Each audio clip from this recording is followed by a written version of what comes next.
All right. Hello, testing 1 2 3. Testing 1 2 3.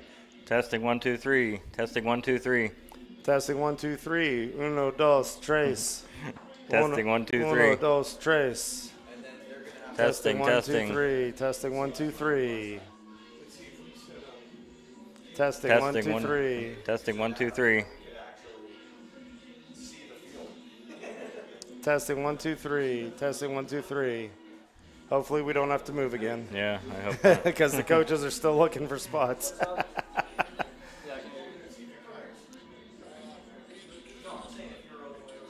We good? We're good? All right, we're not touching anything, gentlemen. Exactly. Just leave it the way it is. I don't care what's happening. Somebody comes in here and tries to rip our arms off, we're staying put. Yeah. They can have our arms. Man. Oh, we're probably live. I shouldn't be doing that. Although he might not be putting it out. Yeah, exactly.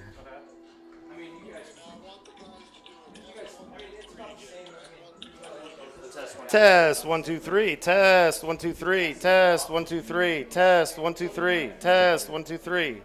Test 1 2 3. Test 1 2 3. Test 1 2 3. Try to get a little louder. We got a new amp. Test 1 2 3. Test 1 2 3. Testing 1 2 3.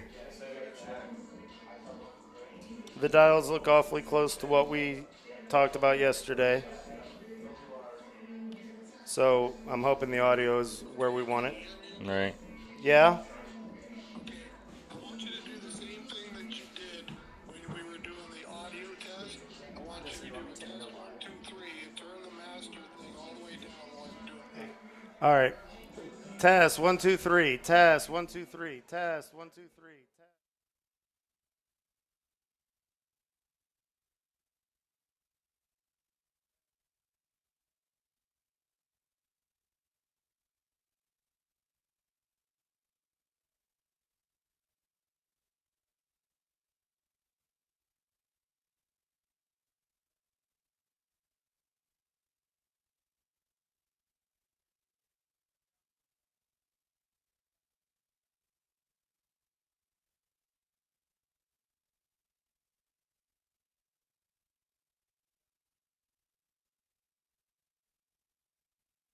I have it at 3 o'clock, which is the same as the photo that we have here on my phone.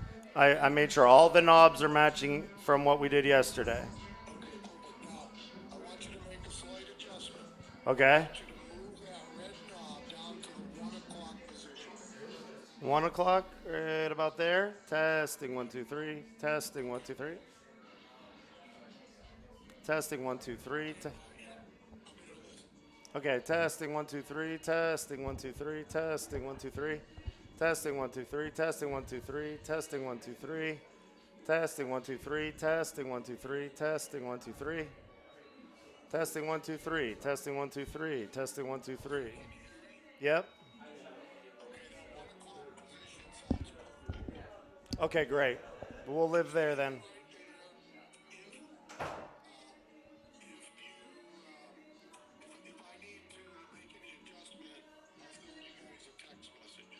All right, now, just to make sure we're doing this right, when we go to a commercial or we just want to lower our mics, we still do that with mic 1 and 2, or can we just do that with the red?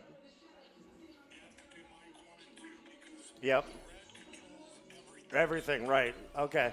That's what I thought. Got it. Okay, we'll Cool. turn those 2 mics down then. Yep. Will you be able to handle that tonight? Okay. All right, very good. And the halftime show we want to identify as the Corry Federal Credit Union halftime show. Okay. And then when we talk. And he said we could play the music first and then kind of do that before we roll into the third quarter. Okay. That's a big deal. And for me, he gave me pointers. Giving score time, I was doing everything all the time. He said just the score is most important. All right. Give the score, not always everything. If I have to run to the restroom, I'll do it after halftime if you can handle it for a little bit. Good. Turn your guys' microphones down because live can hear you. Oh, sorry.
It's time now for Fort Leboeuf Bison football coverage on the sunny 105.7 Corry Federal Credit Union Sports Stream.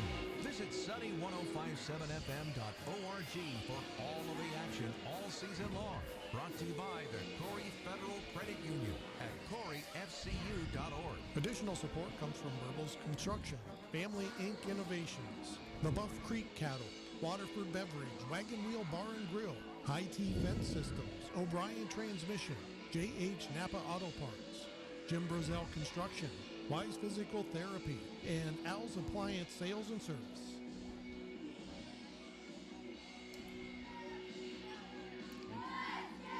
All right, good evening, Bison fans, and welcome to Lou Falcone Field in Farrell, Pennsylvania, as the 1-0 Fort Leboeuf Bison are taking on the 0-1 Farrell Steelers in a non-region contest. I'm Doug Gilghrist, here with my partner Ben Brozich, and we're going to bring you all of tonight's action. Both teams are coming off hard-fought games last week, as the Bison held on for a 29-22 victory over the Meadville Bulldogs, while the Steelers fell to the Hickory Hornets by a score of 13-12 on Saturday. Both teams are coming off strong performances in the running game, with both teams compiling over 200 yards on the ground. Farrell is led by second-team All-State running back Jules Johnson, who rushed for 190 yards in a loss to Hickory.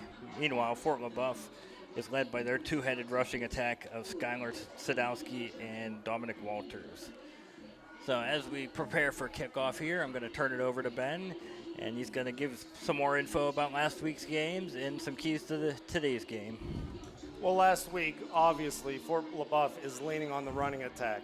Sadowski was dragging players 2, 3, 4, 5 at a time for 131 yards on 12 carries. He averaged 10.9 yards a carry, with his longest one being 61 yards. Walters helped out also. He had 20 carries for 99 yards at an average of 5 yards a pop. Now the problem here is can they do this against Farrell? I don't know if they can. I don't know if they can't. We're going to find out. They've been historically a power running game. Now their passing game, they only had 2 completions for out of 6 attempts for -1 yard. And I'm really hoping they can improve upon that. Now a lot of his passes barely missed, but they missed nonetheless. And a lot of the defenders were with the receivers during their entire route. So we're really going to have to look at, can they get a key splash play in the passing game to go against a very strong Farrell team? Now they have some other people who played a role as well. Black, number 0, had 7 carries for 33 yards at 4.7. Now he came in after Sadowski seemed to be cramping up a little bit in the last game. And it seemed like a lot of players on both sides had that as an issue. And if we're going to lean on 1 or 2 guys the whole game, that's going to be tough. Now, Walters also plays defense. And when he's playing defense, he's wearing himself down as well and then going in at quarterback. So the real question is, can we control the line of scrimmage? Can we run the ball when necessary? Can our defense get off the field quickly? We're basically looking at this. We have to keep our penalties to a minimum, which we did last week. Farrell did not. Farrell had several penalties. So did Meadville when we played them. That came into our advantage.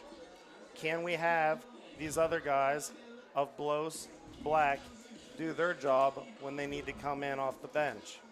And then, of course, the unsung hero from last week was Kantz, the kicker. Okay? He kicked really, really well and put a lot of the balls in the end zone for touchbacks. This really kept the speed of Meadville at bay. Are we going to be able to do the same thing with Farrell? So when I go to Farrell's game last week, yeah, they lost 13-12. They had 40 plays. Hickory had 49. They had 12 first downs. Hickory had 12 first downs. But Farrell had 13 penalties compared to Hickory's 8. If we can do ball control the way I think we can, and they commit the same amount of penalties, that's going to put us at an advantage. 86 penalty yards last week for Farrell. Now their quarterback, Pegues, had 4 completions on 13 attempts with 61 yards, but they were going against a very good Hornets team. we got to make sure we shut the passing game down as well, because Jules Johnson ran 21 times for 190 yards at 9 yards a pop. And I see on here on Max Preps, he had over 100 yards. So the idea is, can we keep the splash plays at bay? That's what we're looking for. Can we control the line of scrimmage? Can we get a couple turnovers? Can we keep the penalties to a minimum? If we do that, we'll be in good shape. Big East ran for 22 yards, so they were really, their whole offense was Jules Johnson. That was pretty much everything they had. Big East only gave 22 rushing yards, 61 passing, for a total of 83 yards total. So the other player for Farrell that did well was Kane, who he had 41 receiving yards. He seemed to be their best receiver. He's number 8, so we'll be watching him tonight. So really, what I'm looking at right now is a really tough game. And even though we scored more points than Farrell did last week, they were going against what might be stiffer competition. So the idea is going to be, can we stop them? Can we keep them from those splash plays? Absolutely. And Jules Johnson, as you mentioned, had 190 yards last week. Last year, when these two teams played each other, he rushed for 322 yards and 3 touchdowns.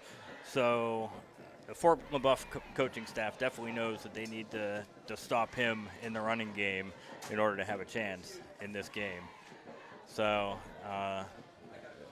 like you said, that's going to be the key to the game. Both teams like to run the ball a lot, and we'll just see whose running game can do a better job. Yeah, now it's important to note that Xavier Bloss came in to play a little bit of quarterback last week, and he ran, and he did a decent job. And I'm curious if they're going to try to do that to give the quarterback a breather every now and then, because he can definitely run with the football. Absolutely. Yeah, they did that in the goal line situation last week, so you might see more of that this week for the Bison. Yeah, and hopefully by the second week, we keep those cramps at bay. We're able to last a little bit longer throughout the game before they tire. And so that dexterity is going to be really important to watch as we're coming out for the coin flip. And tonight's game is an un-August-like cool evening too, so I don't think that cramping should be much of an issue tonight. One thing that I really noticed last week, once we get past the stats, is the heart of these players. Sadowski ran like a man possessed last week. He did. He was running like his life depended on it, and the rest of the team fed off of that fiercely. So what I'm excited to see is if they're able to do that same kind of enthusiasm throughout the game. It really let the rest of the team know that they have somebody, they have a workhorse, they can ride his back to victory. And I'm pretty sure Jules Johnson is exactly the same for Farrell. So it might come down to heart, as a lot of these games do. Absolutely. Farrell coming into this game as the number 2 ranked team in Pennsylvania, according to PFN. And they lost to Hickory last week, which is number 2 in 3A. Farrell, of course, a 2A team. So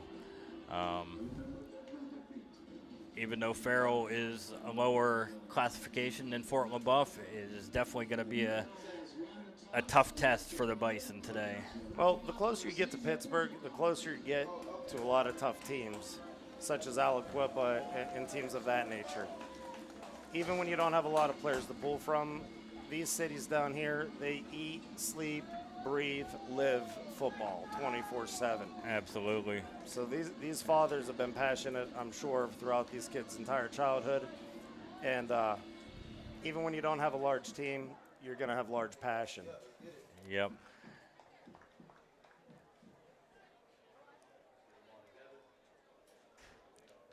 And way back when, Farrell was in the WPIL when I was growing up, and me growing up in Newcastle, we had many battles on both the football and the basketball courts throughout the years. So I'm well aware of Farrell's athletic history. And it looks like Fort Leboeuf chose to receive on the coin toss. And looks like they have Sadowski and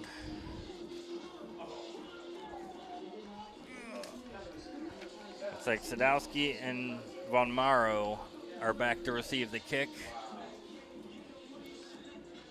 As Farrell lines up to kick the ball off at the 40-yard line. Vomero had 114 yards kick returning last week. His longest was 41. Looks like Nick Ellsworth is teeing it up for the Steelers.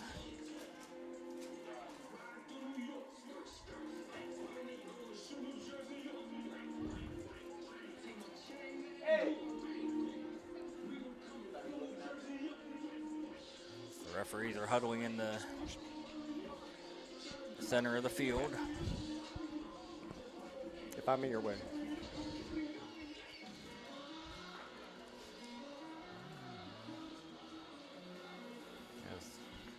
Farrell's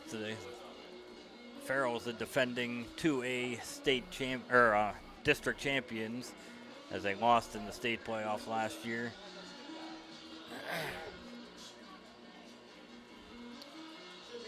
Fort Leboeuf is looking ready. The referees are talking about something. So we're not quite ready yet. The sun is going to be in Fort Leboeuf's eyes on this kickoff. So you might see a touchback, or you might see him play it off the bounce, because it looks like it's going to be pretty difficult to see that kickoff, especially if he keeps the kick low. Absolutely.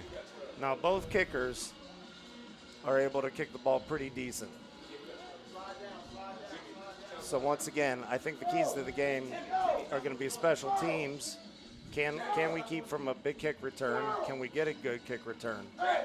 Can we play decent defense? Can we keep the penalties away? Yep.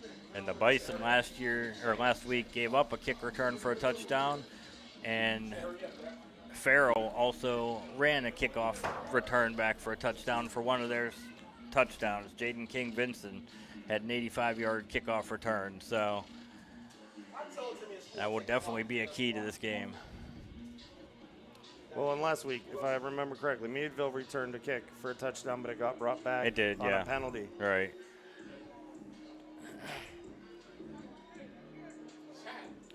Yeah, if we're going to win this game, we're going to need ball control, we're going to need discipline, we're going to need very little penalties, and an occasional splash play.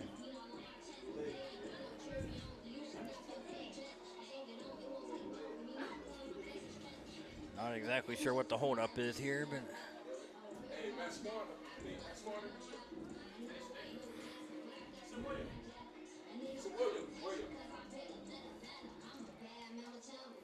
right now, the temperature is at 62. By 10 o'clock, we're supposed to be at 55. So that cool weather is actually going to be beneficial for both teams. absolutely. This is perfect football weather right here. And there's a penalty on the play before the kick. And Farrell was hit with a delay of game penalty before the game even begins. So they will mark that back to the 35. You know, I'm not a conspiracy theorist, but with the sun being where it is, they might not want it to go into the end zone. They might want Fort Leboeuf to deal with that sun on that kickoff. It's hard for me to believe that that was done on accident. Yep. That definitely could have been a strategy. Yep. We're going to find out here. As Ellsworth lines it up, and he's finally ready to kick things off here. Referee blows the whistle, and we are underway. The short kick, grabbed by the short man, and his knee was on the ground as he received the kick. Yep. That was number 27 for Fort Leboeuf, Aiden Struchin. Yeah, they did that on purpose. They did not want to give it to Fort Leboeuf's return men, and so they kicked it to the last set of blockers right before you got to the kick returners. That was definitely a strategy, and it worked out very, very well. Absolutely. So the Bison are going to start their opening drive at the 25-yard line. Yeah, and that's what I mean. Fort Leboeuf is playing a team that knows how to play football. These guys have been doing this for a long time, and they know the little wrinkles. Got Walters lined up in the shotgun. Black offset. Now he goes under center. Takes the handoff up the middle, and Black is stopped for about a 3-yard loss back to the 22-yard line. Yeah, that was a wall of defenders. Number 56 for Farrell is playing nose tackle, I believe. And he is a large man, and it looks like he's athletic. He's not just taking up space in there. He might be 100, 150 pounds heavier than our center. They are definitely giving up a lot of weight there. They give him forward progress to the 24, so a loss of 1. Walters back to pass. He's going to scramble up the middle, and he's stopped for maybe another loss of a yard on that play. Yeah, right off the get-go, Farrell is dominating the center of the line. He did a little bit of a rollout towards the right hash, trying to avoid it. But if we're not able to run the ball outside, it's going to be really a long night because I don't see how we're going to be able to get that ball going up the middle early on like this. Absolutely. That puts them in a big hole early on. 3rd and 12 at the 23-yard line. What's 52's name? Lakema? Handoff, and he gets nowhere. And he's trying to fight for yardage, and he's stopped for no gain. That was Black again. As they are going against Sadowski. Sadowski's been lined up wide the first few plays, as Brady Black has been the ball carrier in the first series.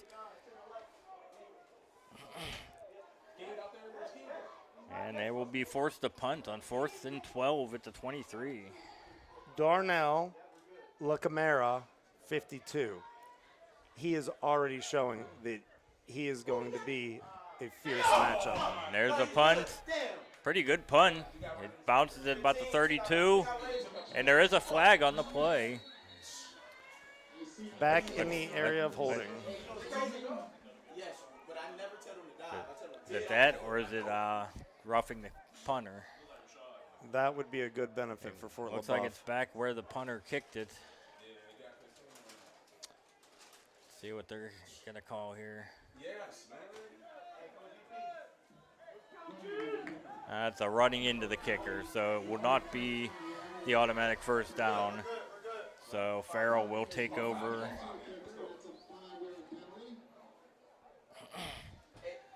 So Farrell dodged a bullet on that one by having it running into instead of roughing the kicker. And that will move the ball back to the 27-yard line. Well, and that's what we talked about last week. Farrell had a lot of penalties, and if they do that again, that's going to benefit Fort Leboeuf. Absolutely. We got Aaron Pegues lined up in the shotgun with Jules Johnson, their workhorse, lined up to his right.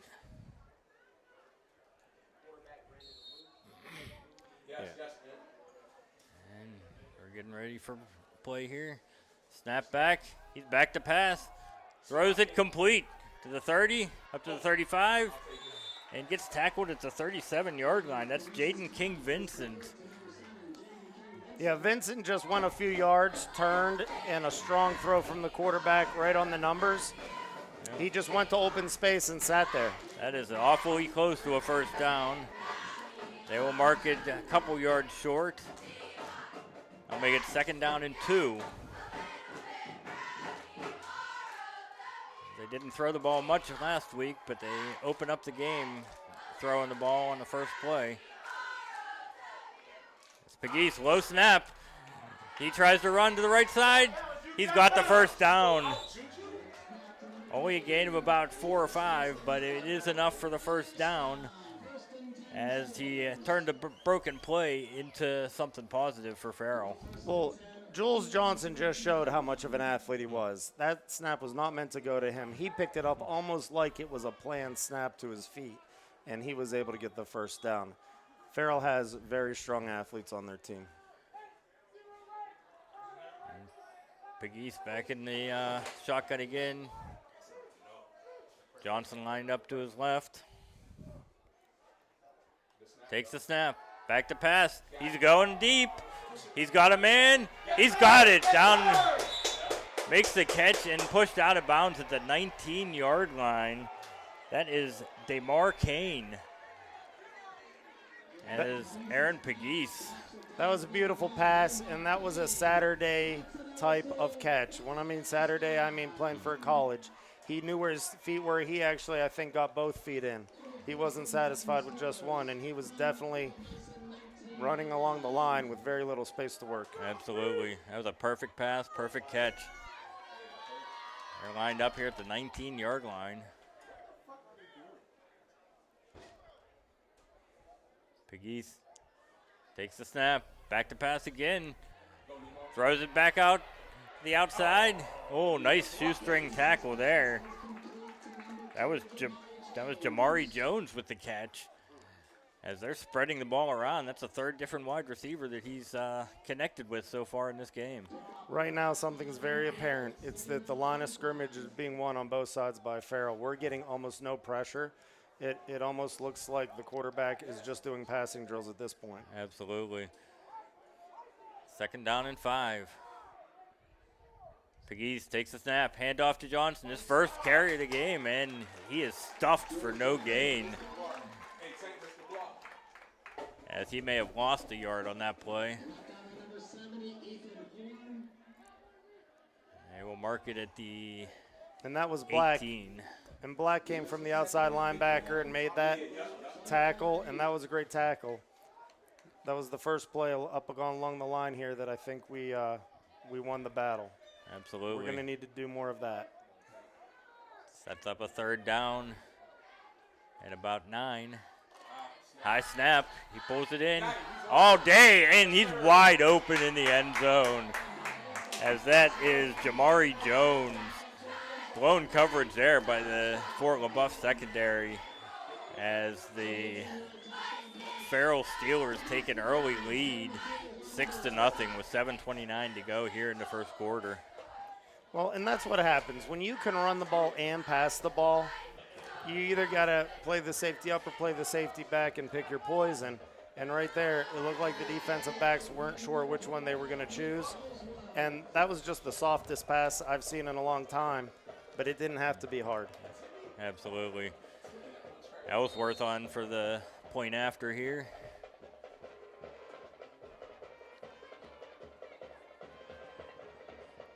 Snap is down, kick is up, and it is good. As that gives Farrell the 7-0 lead over Fort Leboeuf. And we will go to a break and have a word from our sponsors. Support for Fort Leboeuf Bison football play-by-play on the sunny 105.7 Sports Stream is provided in part by the Corry Federal Credit Union. The Corry Federal Credit Union would like to wish the Bison the best of luck this season.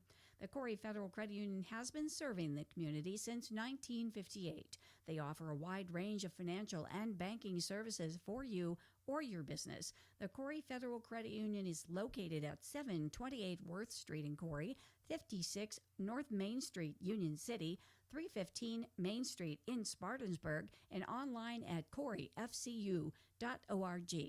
The sunny 105.7 Sports Stream thanks the Corry Federal Credit Union, a not-for-profit organization, for their support of Bison football play-by-play.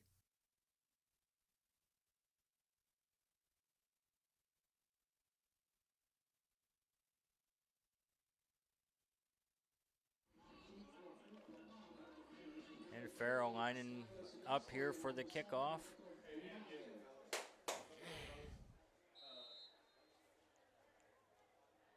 See how the Bison can respond. Line drive kick, taking it to 20, up the sideline to the 30, to the 32-yard line. And that was number 23, I think? 32. Yeah, they're not giving it to our kickers. They're keeping the ball out of the hand of our players. and that's a smart strategy. We're going to need to be able to get to the outside. We're going to need some key blocks from our tackles. I think running inside is not going to be working this evening with 56 playing nose tackle. Absolutely. Well, Fort Leboeuf had a total of -2 yards on their first drive. See if they can get their running game going. Here's a handoff. Nowhere. He is swarmed over in the backfield. That's a loss of about 5. As that was Sadowski. He had nowhere to run on that one.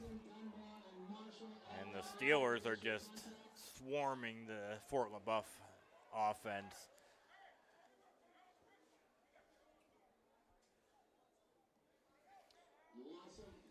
The Bison are going to have to do something to switch things up here if they're going to stay in this ball game.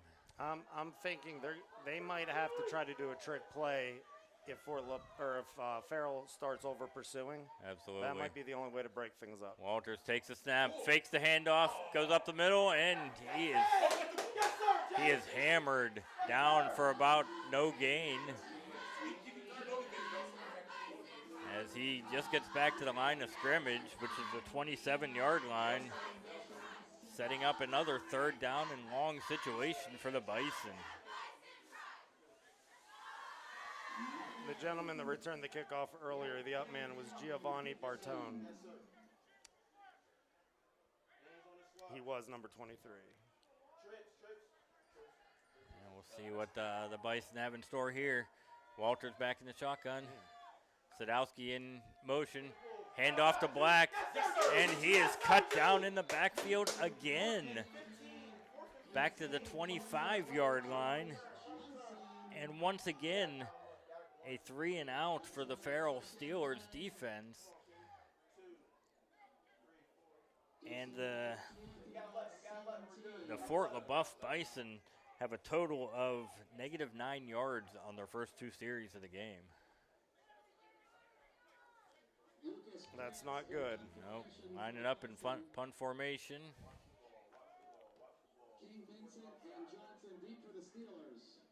Gets the snap. He kicks it straight out of bounds into the cheerleaders on the near side. And that was Gavin Pettiford with the punt. And that looks like it's going to be maybe about a 10-yard punt. And they're going to mark it at the 44. So it actually ended up being about a 19-yard punt. But that is definitely not what Fort Leboeuf wanted to have happen there. No, if they're going to have a chance in this game, it looks like their defensive backs and their linebackers are going to have to make some plays. Absolutely. As Farrell lines up in the shotgun again. Johnson flanks him to the left. Now he moves over to the right. Takes the snap. Back to pass. He's got all day. He goes out to the left. He airs it out deep. And he's going to, and he has the ball go right through his hands. Yeah. He was open. That looks like that was DeMarcane again. Yep, when he let go of that ball, you could see it leave his hand a little early. His fingers weren't on top of the throw. That gave it a little extra air time. It would have been really nice to have seen Fort Leboeuf pick that off right there, because I don't know how many opportunities like that we're going to get. He still had a chance to catch it. He dropped it. It wasn't us stopping it. Absolutely. We need to get a little bit more of a jump in our step. Yeah. Our feet are moving slow. We're reacting. We're not setting the tone at all. Absolutely. Pegues, handoff to Johnson. Up the middle to the 40, 35, 30. Gets to the sidelines. Puts on a move. And he's down to the 22-yard line. That was very patient running. He went over to the left side. He saw the ref. He set the referee up for a block. Then he was able to set his other blocks up. Absolutely. You see right there on just that run right there why he was a second-team All-State player last year, as he gained about 22 on that play. Pegues takes the snap, fakes a handoff. Pegues will keep it up the middle. He's churning his legs. And another good gain as he gets down to about the 17-yard line.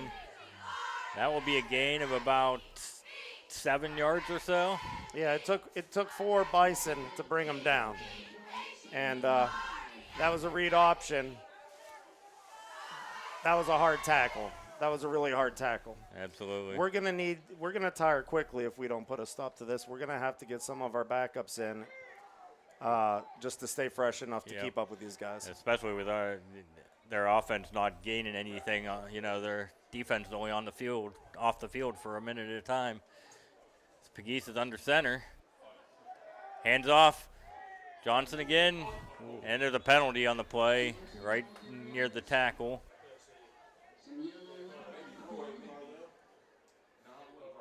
He's close to a first down, but we'll see what the penalty is.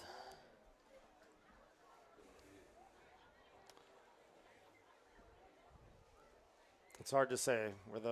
Was near the tackle, so I'm not sure. Their offensive holding or a face mask, I would guess. And it looks like it's going to be on Farrell. They're talking to the Fort Leboeuf coaches. Okay. They're sending him back.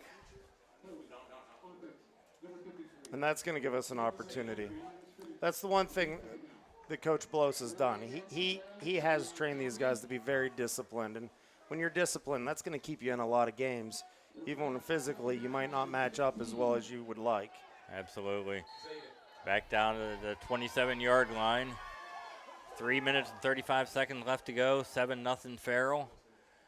Pegues takes the snap. He airs it out deep. He's got a man, and another touchdown for Jamari Jones, his second touchdown catch of the game. And Farrell is just making this look way too easy, as that gives them a 13-0 lead pending the extra point with 3:24 to go. That was a beautiful pass. That was a loft.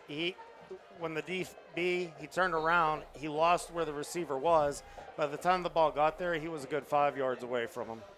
Absolutely. And the kick is up, and that is good, giving the Farrell Steelers a 14-0 lead with still 3.5 minutes left to go here in the first quarter. And we will be back in a minute after a word from our sponsors.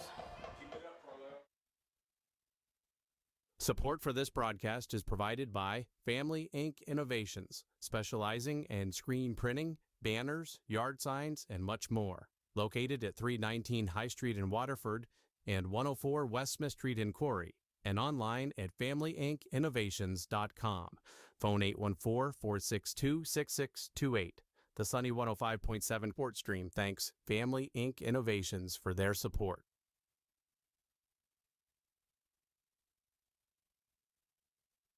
Fort Leboeuf football coverage on the Sunny 105.7 Corry Federal Credit Union Sports Stream is brought to you by Leboeuf Creek Cattle. Phone 814-572-7979. Waterford Beverage at 12001 Peach Street. Phone 814-796-2507. Wagon Wheel Bar and Grill at 12711 Route 19.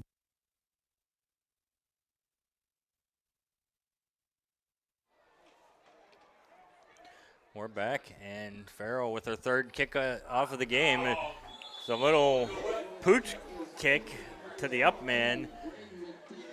That was a surprise onside kick. Yeah, that was. They are looking to put Fort Leboeuf away early. Absolutely. Good reaction there by number 15 of the Bison. That's Graydon McDevil. Well, who made the recovery. And that's putting us in our best field position of the day. Absolutely. That might be what Fort Leboeuf needs to get out of this shell here. We're on the 46-yard line. Let's see if we can't get it into the enemy's territory. And back in the shotgun is Walters. Back to pass. Wide open slant pattern. And there's their first down of the game as he runs over a Farrell Steeler. That was Vamaro. And that was a great slant. That was a great pass. That was good, decent blocking. I think somebody on Fort Leboeuf might have jumped slightly early, but they did not call it against us. Yep. But that was a good execution. If we're gonna have a chance of winning this, we're gonna have to pass the ball effectively in key spots. That was a 16-yard gain down to the 38-yard line as Walters goes back to pass. He's in trouble. He tries to tuck it. He gets away from it, and he's able to throw the ball away. Good athletic move there by Walters just to make it an incomplete pass as he was swarmed under at the 50-yard line. Walters is an athlete. This guy knows what he's doing. And in that case, sometimes your athleticism just saves you from having a negative play. That was really smart, and you could tell he was thinking, throw the ball away as soon as I get away. He saw the coverage, and even though they're down now by 2 touchdowns early, he showed patience and poise, and that's what you want to see from your leader. Absolutely.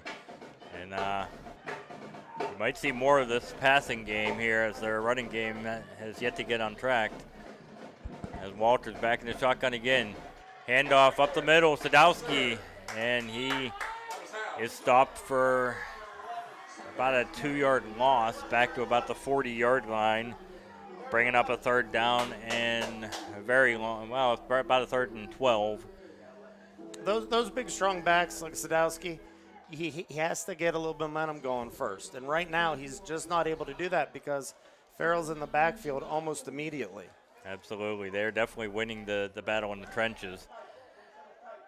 As Walters back in the shotgun again. Sadowski off to his right. Takes a snap, back to pass. He's got room to run it. Oh, he dumps it off. It's caught. And that's another first down for, that is Giovanni Bartone with the reception, as a little bit of nice footwork there by Walters to get out of some danger there, and he dumped it off for a first down. Yeah, listen, sometimes when you just need one positive play to make something like the play action work, and in that case, that rollout is exactly what it did. They over-pursued a little, and were able to put a few plays together, hopefully a good drive. Yep. Pitches to Sadowski, and he's swarmed under.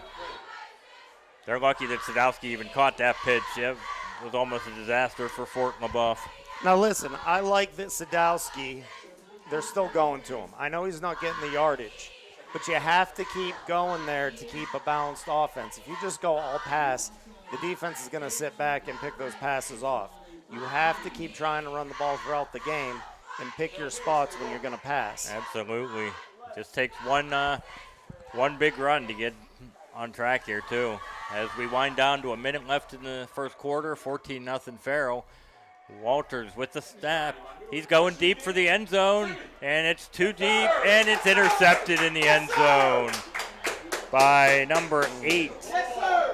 That's Kane.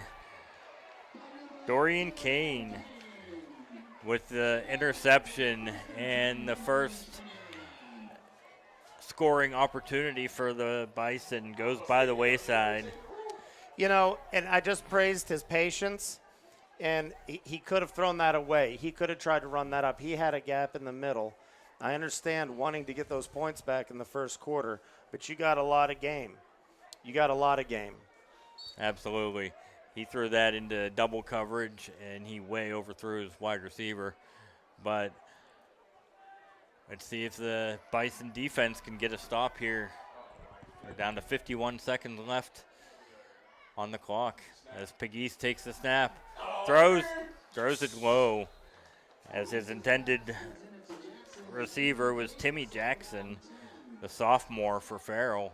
Now, on those short passes like that, it's really easy to short arm your pass because you don't want to overthrow. You don't want to throw too hard and eat up the receiver. But in that case, he definitely short armed it, and he was a little too mechanical. Absolutely. He was a little too anxious there to get the ball to him. As we got a 2nd down and 10 here. Pegues back in the shotgun, takes a snap. Handoff to Johnson up the middle, and he gains about 5 to the 25-yard line. As that'll bring up a 3rd down and 5, as we're under 30 seconds left in the first quarter. So The Steelers will not have to run another play. We'll see if they try to get another play off by the end of the quarter. They're coming up to the line. Looks like they might try to get one more play off here. Pegues takes a snap, throws it, slant to Kane. He's up the sideline, and he will be short of the first down as he is knocked out of, or that was Jackson, my fault. And he's knocked out of bounds at the 28-yard line, it looks like. You know, what's going on here is this offensive coordinator is playing really smart. He's picking his spots. They're throwing the ball all over the field. They're not just going to one spot. They're running all over the field, not just one spot. They have screens. They have the long ball. Absolutely. They're keeping everybody on their toes. And the Steelers are lined up to go for it here on 4th and 2 at the 28. Last play of the first quarter. And he does take the snap. Penalty. Somebody moved. I think it might be on Farrell. You know, and I understand the aggressiveness, and I'm not here to question the Farrell coach. With only 2 yards, I understand that. But now with the penalty, I hope they punt. Yeah. I think they're not having a hard time stopping us. I don't know that I would roll the dice with more yardage added to that. Absolutely. And it looks like the punt team is coming out now as it moves it back to a 4th and 7. So with 6 seconds remaining here in the first quarter, Fort Leboeuf is going to get the ball back. They have Walters back to receive the kick, standing at his own 35-yard line. Here's the punt. It's going to be short. And he gets an excellent Steeler roll. And that ball rolls all the way inside the 20 and will be down at the 17-yard line. Once again, I think that was intentional. They're not going to let our special teams win this game. Absolutely. They're just not going to let it happen. And I can't blame them. And they're throwing all these different throws, running after the catch, going deep. They have so many different players they can go to. We're going to have to get some splash plays on defense, and we're going to have to get some splash plays in the passing offense. Absolutely. As Farrell continues to get the breaks. That was about a 25 or 30-yard roll, bounce and roll after that punt. As we will move to the other end of the field, as that is the end of the first quarter, with the Farrell Steelers leading the Fort Leboeuf Bison 14-0. And we will pause for a word from our sponsors. Support for Fort Leboeuf Bison football play-by-play on the sunny 105.7 Sports Stream is provided in part by the Corry Federal Credit Union. The Corry Federal Credit Union would like to wish the Bison the best of luck this season. The Corry Federal Credit Union has been serving the community since 1958. They offer a wide range of financial and banking services for you or your business. The Corry Federal Credit Union is located at 728 Worth Street in Corry, 56 North Main Street, Union City, 315 Main Street in Spartansburg, and online at corryfcu.org. The sunny 105.7 Sports Stream thanks the Corry Federal Credit Union, a not-for-profit organization, for their support of Bison football play-by-play. Before we go any further, I just want to point out the Bison have a great deal of dexterity. So if they're able to keep the score somewhat close in this second quarter, I feel like they might have a chance to run the ball come the third and the fourth.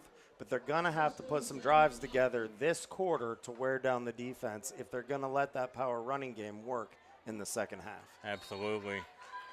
They scored 29 points last week, so they definitely have the offense that they can put up some points. Walter is under center. Handoff up the middle. Sadowski to the 30. And he's cut down at the 31-yard line. But that's a gain of about 14 or 15 yards. And that is what the Bison need to do, is to get this running game going. That's what the Bison do, and that's what I was feeling. The last drive, I saw the linemen doing some things that were getting some success, and that hole was a big hole, and that was a big run. If we can put 5 or 6 of those runs together, in the short future ahead of us, we're going to be back in this game because that's going to open up the passing game. We got to bring that safety up. Definitely. Walters takes the takes the snap, hands off to Sadowski inside. He gains up to about the 35-yard line for a gain of about 2 or 3. It was a short game, but it was a positive game. They're not getting in the backfield as much, and that's what we're hoping for. Absolutely. And I know it sounds silly to say, but even when you have positive plays, those plays wear you out. So the defense might be a little on the tired side for making some really great plays, and now it might be our chance to strike. Walters under center again. Man in motion. Fakes the handoff. End around up to the 45 to the 48-yard line. 27. Aiden Strutchen just had a pancake block, and that opened up the running game. That is the second huge block that he just had. That was wonderful. That's what they need to see. This is where all that training, all that dexterity the coach focuses on in the offseason is coming into play. Absolutely. Now we're playing Bison football. That was Landon Sportchik with the end around there. About another 15-yard gain up to the 47-yard line as the Bison are finally starting to move the ball. And he fakes the handoff. Walters, he's corralled by the back of his jersey, and he turns what could have been a negative play into, gets back to about the line of scrimmage, so about no gain on the play. The only mistake I've seen Walters make today is that interception in the end zone, and I can understand that for where they were on the field. They felt that was their chance to make that play. But he's making plays that are keeping us from having massive losses. And if he can do that and we can get some of these positive runs, we're really going to have a good drive here. Absolutely. Walters lined up in the backfield, or lined up in the shotgun. Sadowski to his right. 4 receivers in the set. Trips left. Hands off to Sadowski up the middle, the 50 into Farrell Steeler territory as he is knocked down at the 46-yard line of the Steelers. Sadowski runs upright, and somehow, as soon as he comes to contact, he's getting that shoulder down really, really well and following forward. He is giving a little bit of punishment. Now, this Farrell defense, they can bring punishment too. Don't get me wrong. But I'm really liking how he's getting down and he's falling forward. Absolutely. He's a punishing runner too. So we'll see if he can wear them down come the second half. 3rd and 4. Walters in the shotgun. Takes a snap. Slant pass. Complete. And that's another first down up to the 31-yard line. And that is Mikey Vomero. Vomero caught the ball, ran, had 3 different defenders on him, did a couple spin moves, and fell forward. And they're going no huddle here. This is good football. They're feeling it now. They're feeling it. They're trying to change the tempo here as Walters takes the snap. Handoff up the middle. Sadowski breaks the tackle over the 30. Keeps grounding as he gets down to about the 25 or 26-yard line. And there is a penalty flag on the play. That is in the area of holding, but if we're lucky, that might be a face mask or a horse collar. We really don't need a penalty at this moment. And it is a holding. All right, what they got to do is they got to get back in there and keep that tempo going. They cannot think about this flag and let it hurt their enthusiasm for their feet moving fast. At the beginning of this game, their feet were moving slow. They were being reactive. Now they're setting the tone. They can finish this drive doing everything they did. They cannot let this penalty affect them. Absolutely. That moves the ball back to the 37-yard line.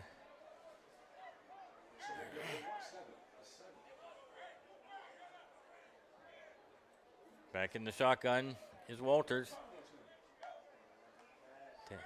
Takes the snap, drops back, finds a receiver.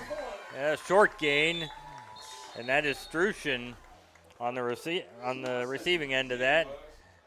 Gets a couple yards down to the 33-yard line. Okay, and that's a positive play. You just got to keep the ball moving forward. It looked like they tried to do a screen over at the left, a wide receiver screen. It was perfectly covered. He was able to look back the other way. And it was high. He was able to make the catch, get a couple yards. Yep. Got a third down in about 13 here. As Walters takes the snap. Handoff up the middle. He's got a hole. He runs over a man. And that's Sadowski spinning and running down to the 20-yard line. And that will be a first down for the Bison, as Sadowski would not be denied on that run. Ladies and gentlemen at home, you have to come see Sadowski next week at our home game if you haven't seen him play yet. He runs, and he only gets better as the game goes on. He only gets better. His confidence is growing. You can tell. And this is just night and day from the first two series to the way they're running the ball now. They're mixing in the pass and the run. They have the ball now at the 19-yard line, 1st and 10. Walters in the shotgun. Sadowski, fake handoff. He goes to the end zone. There's some contact, and I don't see a flag. You know, that was the feet getting tied up. That was the upper body of the defender didn't touch him. The feet just got caught up, or he would have had that. That was a perfect pass. Yep. They really didn't do anything wrong on that play. Coach Blos is going crazy on the sidelines, but I agree. Incidental contact on that one. Yeah, and if I was the coach, I'd probably be going crazy too. But objectively, I think that was probably incidental contact. Without the contact, that may have been good for 6 on that one. He had his man. As we set up 2nd down and 10, 6:47 to go here in the second quarter. Walters fakes a handoff, quarterback draw up the middle. He gains about 2 or 3 up to about the 17. So that'll set up a 3rd down and long. But this is probably 4-down territory here. Even though they have a good kicker, down by 14 here, you want to come away with 6 and not 3. I think that the way that Farrell's playing, and now that their offense is getting a chance to rest on this long drive, and the fact that Walters plays defense, and he's giving a lot of steam here, so he's not going to be at his best on defense. I think you're right. We need to walk away with 6 on this. Walters in the shotgun, takes a snap, back to pass. He goes up the middle, and he's corralled back at the 24-yard line, and he is sacked. And that may put a damper in them going for it here. It's going to... Well, they definitely have a kicker Right. that can make this. It's not a chip shot by any stretch. No, it's a 23-yard line. Especially with the team on the speed on the Farrell team. Absolutely. So this is not a guarantee. Yep. But if we can walk away with some positive points, Yep. that's going to give us a little bit more hope. So Lucas Kantz does come out for the field goal attempt. Ball will be spotted at the 30-yard line. This will be a 40-yard field goal, trying to cut into this 14-0 Steeler lead. Play clock down to 2. And it looks like the Fort Leboeuf called a timeout. They were about to get a delay of game penalty on that play, so good way to notice that by the Fort Leboeuf coaching staff to call a timeout to save the 5 yards. I'm very optimistic with what's happening right now because Fort Leboeuf, their whole game is based on toughness and grit. And right now, that toughness and grit is showing itself. And as the game goes on, if they can wear down Farrell, because they're based mostly on speed outside of that defensive tackle, he is a strong man. He is. But if they can wear down the speed on the side of Farrell, they're going to have a real chance at pulling something off in the second half. Absolutely. And now that Fort Leboeuf is finally playing their game and sustaining some drives, they're definitely going to be back in this. This is a big kick here. May only be 3 points, but just to get some points on the board before halftime. And there's still 5 minutes left. If they can get a stop and maybe get the ball back. And they're lining up for the field goal. Walters. We are at 14-0. We are at 14-0. This would make it 14-3. Snaps down. It's almost blocked. The kick is up and long enough, and it is good. What a kick. Listen, I'm telling you right now, Cance has a leg. Cance has a leg. He is farmer strong. Absolutely. All right? He's not one of these skinny kickers that can put his foot up over his head on every kick. He's not looking for leg speed. He just has farmer leg, and he's just kicking that ball really, really hard. Absolutely, and that had plenty of distance on that one, right through the uprights, and that cuts the score to 14-3 with 5 minutes and 12 seconds to go here before halftime. And I have to point out, this is the coach's mentality. Last week when I saw him at the end of the game, his energy is so positive. He is all about team. He is all about setting the tone. He is all about making the little sacrifices and doing the hard things. But he does it in a way that brings the team together. And right now, I just see a different energy on the sideline than I saw when we started the game. Absolutely. The Bison team on the sideline is definitely more fired up than they were in the first couple series of the game. And we'll see if we can kick this ball into the end zone and not even risk a Farrell return on this one. We have to get the ball back quickly before halftime. And that ball's going to fall short of the end zone. And he misses it, goes back, gets it at the 5, running, and he is tackled down inside the 5-yard line. You cannot ask for a better result on this kickoff, ladies and gentlemen. He's down at the 2. It went over his head. I'm not sure what happened, why he didn't catch that. But he had a chance to break it out around going across field, and he just wasn't able to do it. The Bison came flying down the field, made a great tackle. That's exactly what we needed. And we talk about special teams being key in this game. Well, back-to-back plays, a 40-yard field goal, and then stopping them at the 2-yard line, 2 or 3-yard line on the ensuing drive. So let's see if the Bison can get a stop. Pegues under center. And little quarterback keeper. And he gets nowhere on that one. I wasn't Maybe sure. a lot. I wasn't sure if that was a quarterback. It very well could have been a quarterback keeper. Yeah. I He, don't know if he lost went to the control of ground ball or, so quickly. Yeah. I just didn't have the angle. It looked like he might have muffed the snap just a little. He may have. Or a defender got in there really quick. But it was I just didn't have the right angle to see it. Either way, it's a loss of a yard. 2nd and 11 at the 2. If they could get a safety here, this would be amazing. Takes the snap. That hit the ground. And Pegues trying to get some yardage. He gets about 2 yards up to the 4. Now if that was a bad snap, that hit the ground.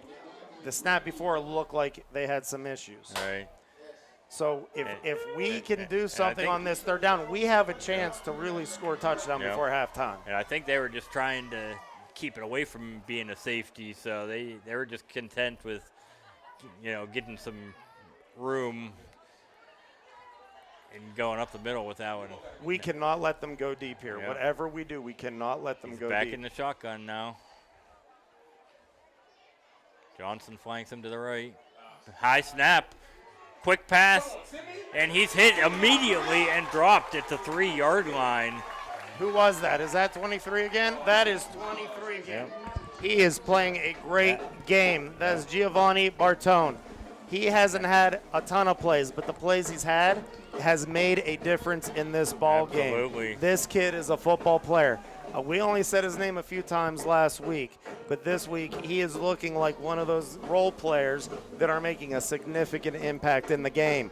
It wouldn't surprise me if we all out blitz right now to block this punt, and it also wouldn't surprise me if Farrell does a fake punt, because they seem to really trust their players, and they look like they don't mind taking risks. Yep. And here's the snap. He kicks it. It's a short punt. The ball's going to land at the 26-yard line and bounce right there. And Fort Leboeuf with excellent field position after the 25-yard punt.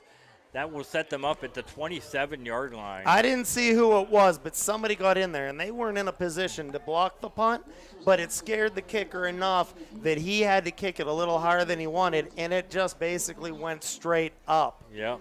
They are basically about two first downs to be within 5 yards of this score. They can score here. This Absolutely. is legit. 14-3 Farrell, 3 minutes and 16 seconds left to go in the first half.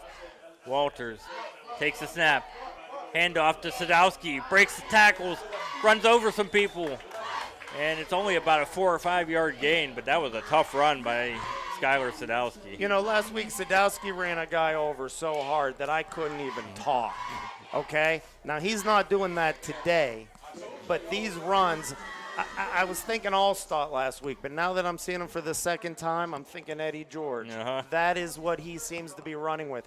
He can spin. He can push you over. He can stiff arm. He can sidestep. Absolutely. He's got a lot going on in his game. We got a 2nd down and 6 here.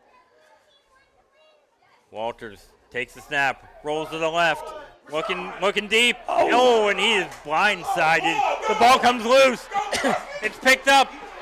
Running to the 30, the 25, and he is caught from behind. Who is that? That was number 11. No, that was number 1, Walters. No, I'm talking about the guy who recovered it. Was Deontay Gillespie with the fumble recovery, and that was Walters who tracked him down. And see, that's the heart. That's the heart I'm talking about. Now, we didn't need that, and that's going to take some wind out of our sails a little bit. But notice what Walters did. He got completely blindsided. That hit had to hurt a little bit, and he got up and took off.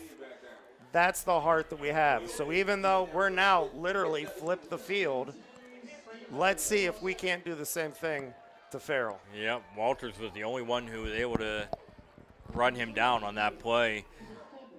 And he is spotting the ball at the 10-yard line. I like that they're not going straight to the line. This is going to give Fort Leboeuf a chance to catch their wind. Oh, wait. What, are we heading down to the other side of the field? I'm not sure what's going on. They're walking back. Maybe they're saying he was down when he recovered it. I think his knee might have been down when he recovered it. Oh, wow. That's a huge plus for us. So it is going to remain Farrell football, but back at their own 37 as opposed to the Fort Leboeuf 10. So it's important to remember, like different leagues, as you go up, have different rules. If a high schooler has his knee down, it's just like college. You're down. I remember Plexico Burris, his rookie season, fell down to the ground, thought he was down, spiked the ball, gave the ball back to Jacksonville. Yeah. He looked kind of foolish He on did. that. So that must have been what happened. He just did it so smoothly, it was hard to notice from up in the booth. Good call by the officials to spot that, and that's big with less than 3 minutes to go as Farrell takes over. Big East takes the snap, back to pass. He's going to air it out deep. He's got a man, and he's got it. Down to the 20, 15, 10, 5, touchdown. And that's what I was afraid of. Farrell's offense got to stay on the sideline for a while. Not that they don't have players that play both sides. They do. But right now, Fort Leboeuf was winded.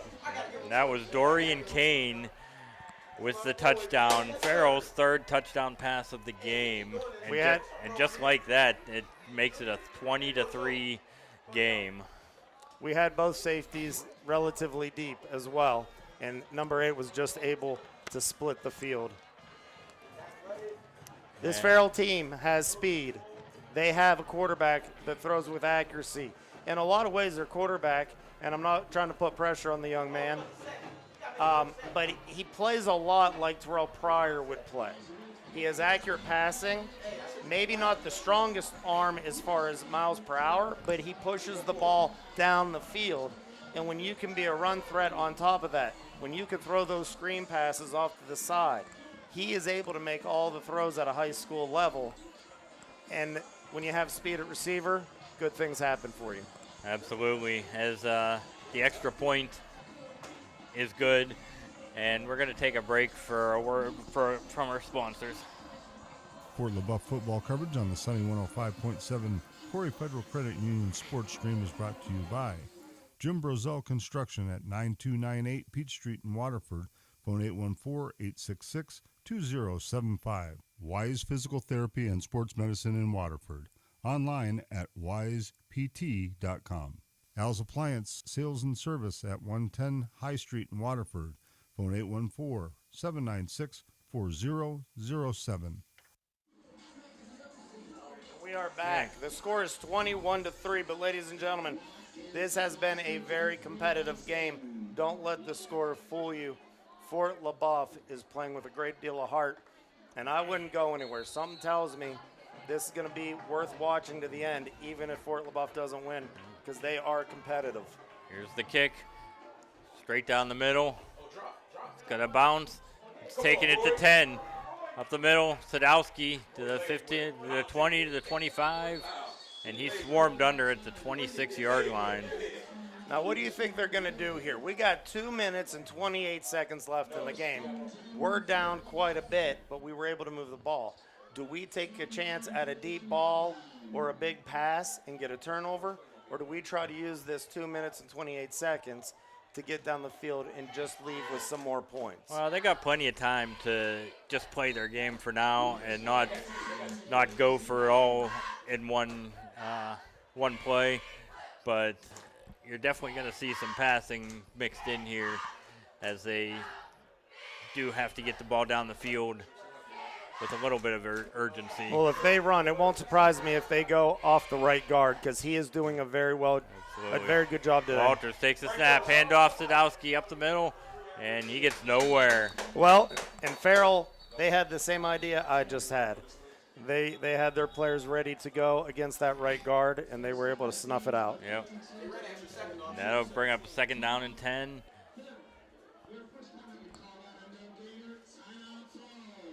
And Farrell is calling a timeout on defense to try to get the ball back here. They think they can stop Fort Leboeuf. Well, and I'll tell you, I have not seen many games in my life where there's a 21-3 score, and I felt like both teams were playing quite well. But in this case, it is. We just are missing a splash play at the key moment. We have a turnover at the wrong time. The penalties aren't necessarily being capitalized on. And when you have that, the score can look very different, even though they're playing really good football outside of a few bad plays. Absolutely. And take away that fumble on Fort Leboeuf's last possession. Sadowski's coming out on the sideline. Not sorry to interrupt. And we'd have been right back in this ball game. So. And they have Black out at halfback. So they're giving Sadowski a chance to breathe. All right. Walters. That makes me think pass. Maybe a screen. Absolutely. Walters in the shotgun. Takes a snap. Fakes a handoff. Rolls to his left. Throws against his body, and it's complete out to the 38-yard line. And some extracurriculars after the play. That's hard to believe. And they did not throw the flag on that. That really felt like it could have been a flag because he picked him up and didn't quite drop him on his head. Yeah. And he didn't fall. I think the reason he didn't get the penalty, he didn't follow through with the hard hit. He picked him up, realized he was out of bounds, and he tried to pull off. That was Dominic Walforth with the catch on that one up to the 40-yard line. About the 37-yard line, they have it marked. That was a great pass and a great catch. And those are the positive yards. They just need to string them together. They're going to win this 5 yards at a chunk. If they're going to win it, that's how they're going to have to do it. 1st and 10. Handoff. Sadowski. He breaks free into the secondary across midfield to the 47-yard line of Farrell as the clock will stop to set the chains. And the Bison have a drive going. That little breather for Sadowski paid off there as he broke through the line with about a 15-yard gain. The right guard, the right side of the line in general, is doing a great job. Beginning of the game, I didn't think that they would be able to do this. Off again, spinning off left side. It's about 3 yards. As that brings it up to about the 47-yard line. Gain of about a yard and a half. as we click down to under a minute and a half to go. 21-3 Farrell with the lead as the Bison try to get into position to get some points right before the half here. Walters lining up in the shotgun again. Sadowski to his left. Twin receivers to the left. And there's a whistle. And timeout by Fort Leboeuf. I cannot say enough. You might not be able to see him on the camera. He might not be in with the camera we have in the highlights. He isn't popping out. But Aiden Strutchen at right guard is absolutely winning every play or almost every play. And that's the reason Sadowski is able to get some momentum. But the whole right side of the line is doing a great job. And physically, they're smaller than those defensive linemen. Their technique is what's winning. Their quickness, getting their hands in the right place, having their feet in the right place, their technical strategy of blocking is what's getting us these runs. And I like that we went to the left side just so there's no over pursuit. A nice counter every now and then goes really well when you're running really well on the right side. Second down and 9 to 47. One timeout remaining for Fort Leboeuf. Down by 18, 21-3. Minute 3 left to go in the second quarter. Walters back in the shotgun. Sadowski to his left. Man in motion. Back to pass. Little screen pass to Sadowski. And he's hit and dropped for about a no gain. And he stayed in bounds. Oh, no, they're marking. Oh, Farrell called timeout. All right, that helps us. Now, the screen was on his right shoulder, but it looked like he wanted it to be on his left to get momentum against those blockers. And when he got it on the right shoulder, he spun into the angle that the tacklers had to make an easier tackle. Exactly. So it's these little tiny things in a game that make the difference. And typically Fort Leboeuf is very good with that. But on that play, they just weren't. And that was probably because the end came in. He has really long arms. He got him up high. Mm-hmm. So Walters probably had to throw it there. He probably didn't have much of a choice. Right. This Farrell team has athletes. They do. It looks like they've been in the gym every day since they were 3 years old. Absolutely. Yep, Farrell is one of the more athletic teams in District 10. I can guarantee that. As we're coming up here, third down and 9 at the 47 of Farrell. 54 seconds remaining here in the first half. As the Bison need a play here to keep the drive going, but they are running out of time. At this Full point, house backfield here. Takes the snap. He's trying to make a play, and he is tackled at the 50-yard line for a loss of a yard. And that will bring up fourth down as Farrell calls their final timeout. That safety shot up the middle, I think he's safety, to make that tackle. He was playing a little bit off the line, I believe in the safety position, and he just shot up there very, very quickly.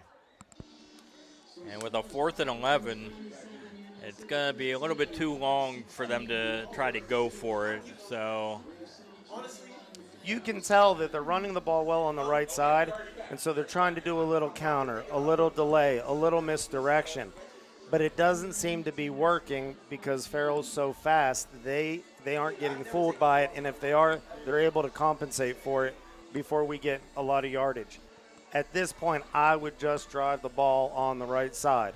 Now, I'm not a coach, never coached. That might be a horrible idea, but I would make them stop us, and I would just try to come with blunt force trauma in their blocking on that right side over and over again, and just try to outplay them with your dexterity. Just wear them down. Absolutely. And basically throw haymakers to the right side as often as possible. First things first here is they need to get the punt away, as there's still 49 seconds remaining here in the second quarter.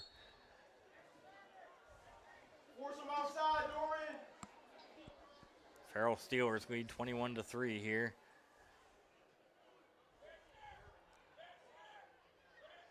And here's the snap, the kick, and it's going to go out of bounds. They were not risking a return on that one, as the official's going to mark the ball at the 25-yard line.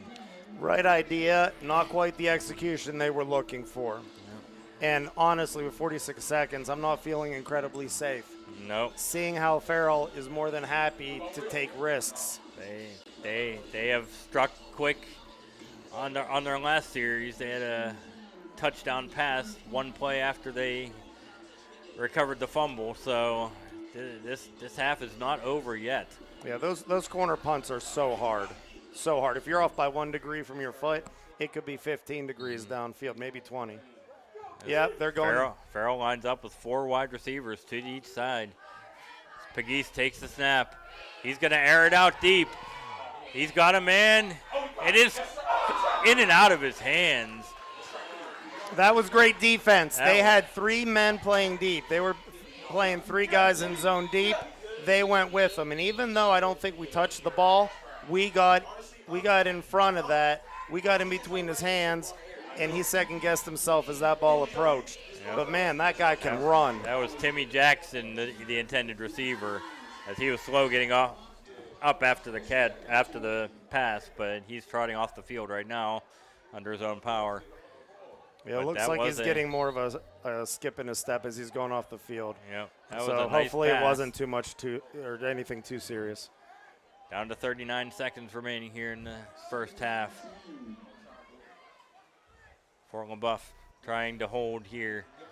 Pegues back to pass. He's going to air it out down the right sideline. He's got a man, and there's going to be a pass interference on the defense, as there was definitely contact. 51, Devin Kraft put pressure on the QB, made the ball leave his hand early, made the throw short. That was a great play from a name we haven't called much today, and that's exactly what they're going to need. That pass interference call may have been on Walters. I know he was there on the coverage. I'm not sure who they exactly called the penalty on. I think that might have been the first time the quarterback got touched. Yeah. It's a shame that interference occurred. Yep. That will move the ball up to the 40-yard line with 32 seconds to go in the half. 21-3. Farrell definitely not out of this in terms of scoring here. They got plenty of time. 4 receivers, 2 to each side. Johnson to Pegues' left. Pegues takes the snap. He rolls out to the left, fires it to the sidelines. It is caught. Nice catch by number 8, Dorian Kane, on that play. And he gets out of bounds to stop the clock with 28 seconds remaining here. That's a gain of 7. Kane has really soft hands. He has really good body control. He had those feet down and caught that along the sideline like he does it every day. Like he rolls out of bed and just is Tony toe tap. Absolutely. Pegues takes the snap again, rolls out to the right. He's looking downfield, finds a man, first down, across the 40, and he gets out of bounds. That is Jamari Jones with the reception and a run down inside the 40. We go as the clock is under 19 seconds to play as Farrell tries to add on to this 21-3 lead. That was the right play, but he had running room for days. But that would have run the clock down and make him use another timeout. So he made the right play. Absolutely. With 19 seconds left, you either need to get out of bounds or get a first down if you're Farrell. Pegues with the snap. Back to pass. Looks to the right sideline. Wide open is Jones again. And he steps out of bounds at the 30. And that will bring up a second down and about 3 15 seconds The left. the down is kind of immaterial right now. 15 seconds left. Time for about 3 more plays. They still have a timeout. They're probably going to save that if they have to go for a field goal. But I'll be honest, I think Farrell's going to go for a touchdown no matter what. Pegues with the snap. Looks to the right, wide open, and he makes the catch at the 20. They're going to have to rush. He didn't get out of bounds. Nope. The throw was low and away from the sideline. They are rushing 3, 2, 1. He did not get the first down and they're either, not so calling the timeout. That Wow. will end the first half as he made the catch in the field of play. They were out of timeouts, even though the scoreboard says 1. Was that a first down pass? Does the clock stop when a first down pass occurs? Yeah, they might have to. They might be talking up to the booth and resetting the clock. That didn't seem right to me. He did get a first down, so the clock should have stopped. Yeah, I'm thinking I had to turn my head, so I might be off by a few seconds. They're going to line up for a field goal here. Oh, they just put 7 minutes. They needed 7 seconds. Probably 7 seconds. That seems about right. It was somewhere between 5 and 7. And so the clock will start as soon as they spot it. So lining up for a 37-yard field goal. Down to 5 seconds. The snap is down. The kick is up, and it is good. He nailed it right through the uprights as time expires here in the first half. As that makes the score 24-3 as we head into the locker room. I have never seen a 24-3 game where I felt like the team losing had a chance. But these last 5 minutes of the game were something that was very different than the beginning of the game. And I'm going to tell you what, when we come back from our halftime commercial, or sponsorship, I should say, we're going to have some things to talk about before the third quarter. So now here's a message from our sponsor.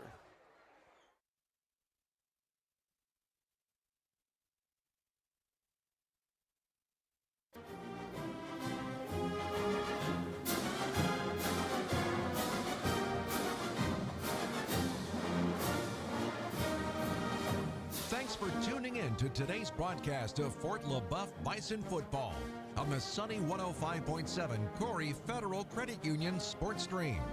The Corry Federal Credit Union halftime show is coming up shortly. Please stand by. Be sure to join us all season at sunny1057fm.org. Additional support comes from Brozell Construction, Family Inc. Innovations, Leboeuf Creek Cattle, Waterford Beverage, Wagon Wheel Bar and Grill, High T Fence Systems, O'Brien Transmission, J.H. Napa Auto Parts, Jim Brozell Construction, Wise.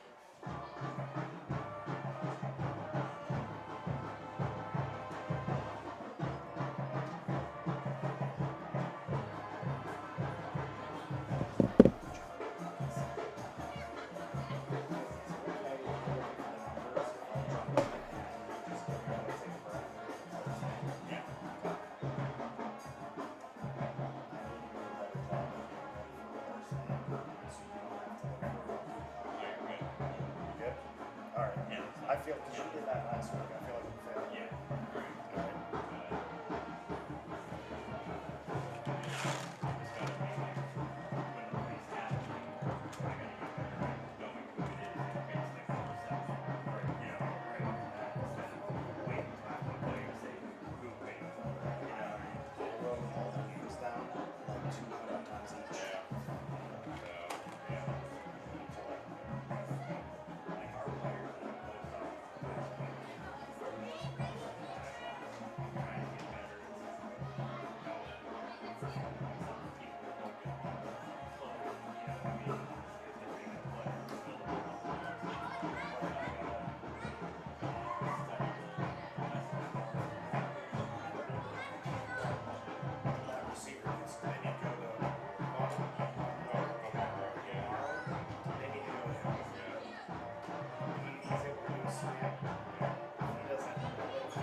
Let's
make sure we do some scores. Do you want to do it or can I?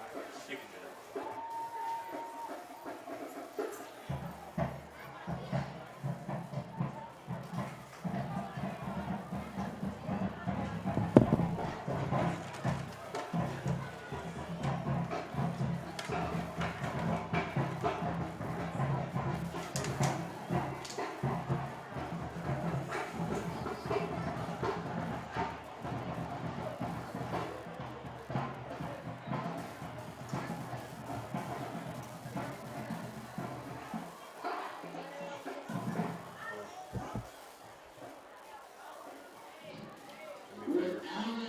Bison, please report to the men's restroom. Alan Bison, please report to the men's restroom. Alright, but we gotta call it the Corry Federal Credit Union halftime show. Yeah.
The next selection of the evening is the hip song. This melody is performed by Stuart Burdell and T-Pain. Yeah by Usher, and Industry Baby by Lil Nas X.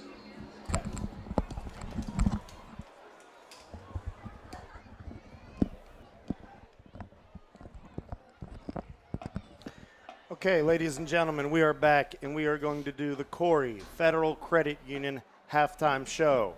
I will start off with the scores from around Western PA. Right now, the Farrell Steelers are beating the Fort Leboeuf Bison 24-3. The Cochranton Cardinals are up 42 over the Union City Bears 13. The Harbor Creek Huskies are being blanked against the General McLean Lancers. Reynolds Raiders are up 16-0 over the Maplewood Tigers. The Sharon Tigers have 20. The Cathedral Ramblers have 16. Grove City Eagles are at 21 against the Fairview Tigers at 7.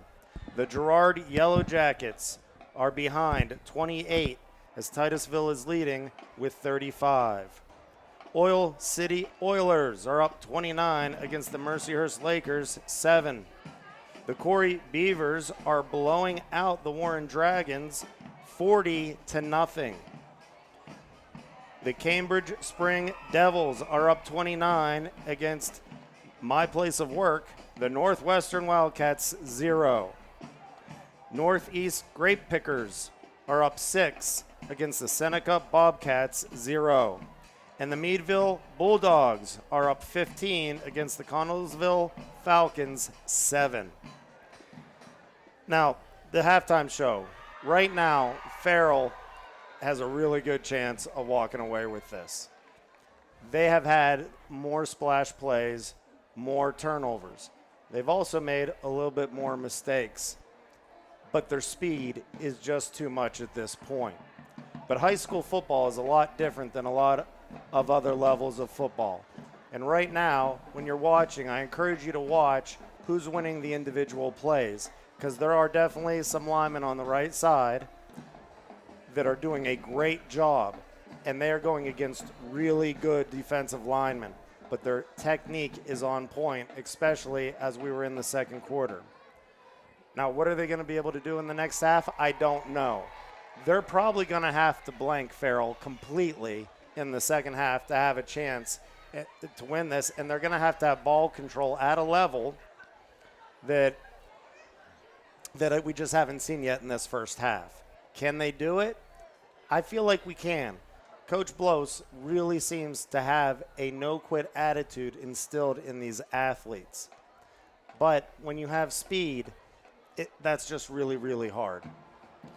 Walters did a great job. When he got sacked and fumbled, and he then ran down the gentleman who was running it for a touchdown, that was so much heart. I can't even, I was ready to jump right out of this booth. These kids are playing with a tremendous amount of energy, and I'm just really interested on how they're going to come out in the third quarter. And even if they don't win this, I just feel like they're going to play till the final whistle. And that's exactly what you see. As a coach, you always tell people, if somebody shows up during the game and there's no scoreboard, they should never know if they're winning or losing. They should never know if you're up or down or tied. You should be playing with the same effort no matter what. And Coach Blos has truly instilled this into his team. So I'm very excited. I'm very optimistic on what is going to happen in the second half, even if they don't win. These kids are learning how to win regardless of what the situation is. And I'm just so very happy to see this from our Fort Leboeuf Bison. Absolutely. And, there's no shame in losing to Farrell. Farrell, even though they're a 2A team, they are one of the better teams in the state. And Fort Leboeuf hasn't backed down from them. They have not been afraid. They've not been scared. And, after those first couple series where they went 3-and-out, they've pretty much held their own against Farrell. The one big fumble when they were driving to cut into the Farrell lead, and then Farrell scores on the next play, that pretty much that was the game right there, right now. So, yeah, I think the Bison just need to keep playing their game, and it'll be interesting to see how Farrell comes out, because the Farrell last week gained over 200 yards on the ground. Well, they've been pretty bottled up so far. Not to interrupt, but we just lost our lights. Yeah, we have a power outage. The game is not over yet, Farrell. I know it feels like it to you, but we still have a game to play. Yeah, I don't know what's going. The scoreboard's still working, but the stadium lights have just gone out. So not sure exactly what's going on there. Okay, I'm sorry. But go ahead. No, you're good. And so getting back to that, the Fort Leboeuf has pretty much contained Farrell's running game for the most part, and it's been the passing game that has been the key for Farrell. Wow, look at this, folks. They have black lights out on the field for their halftime. I was not expecting that. No one let us know that they had this cool lighting going on. And they're showing some highlights up on the scoreboard. We're going to see if we can't get our camera onto that scoreboard for you to see. Farrell definitely knows how to keep the fans interested.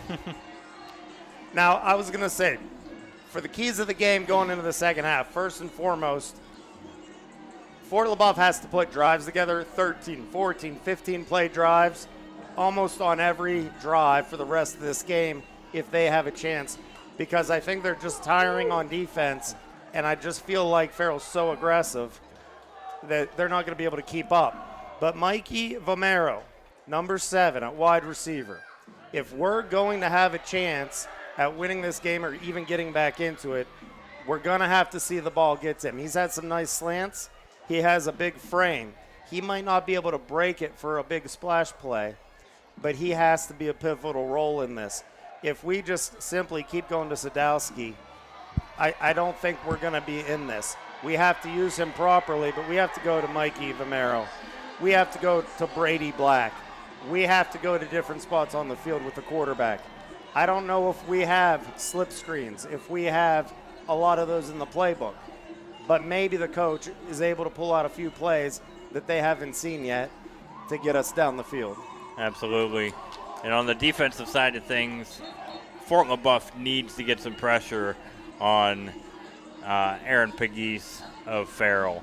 He has had all day to throw the ball, and his receivers are so fast that he hasn't even needed to hold on to the ball. Their receivers are getting down the field in a second.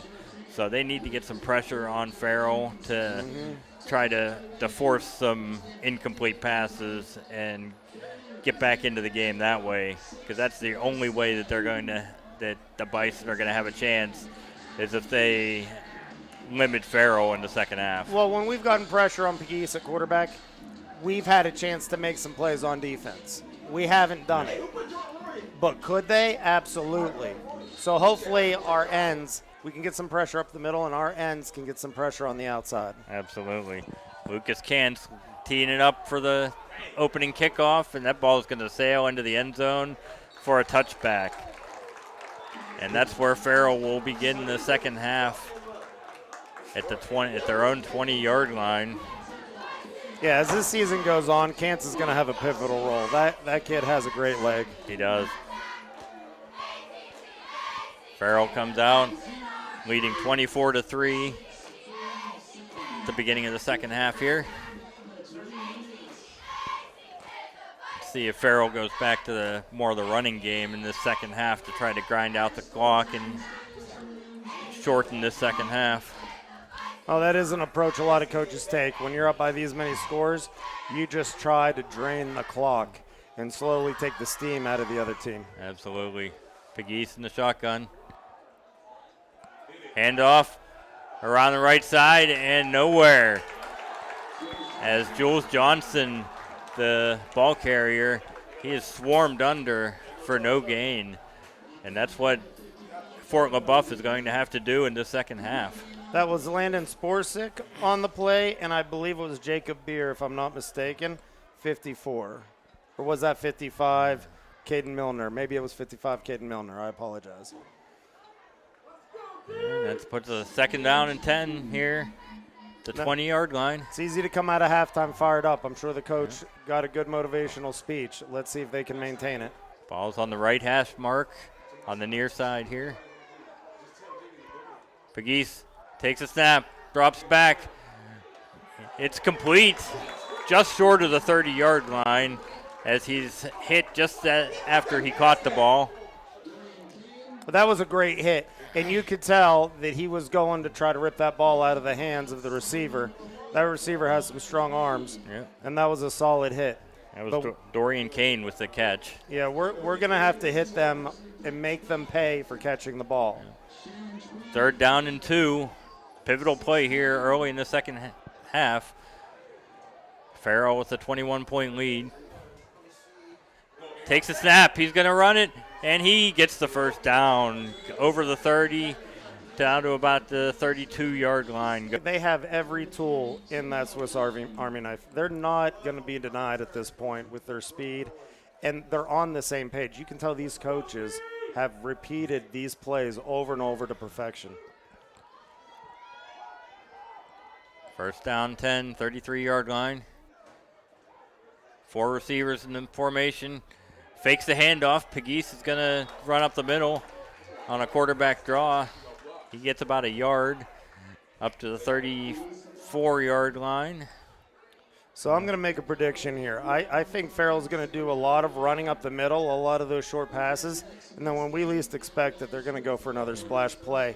I don't think they're going to change who they really are, but I do think they're going to pick their spots a little bit more carefully with this lead. Absolutely.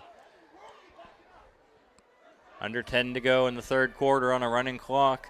24-3. Farrell Steelers over the Fort Leboeuf Bison.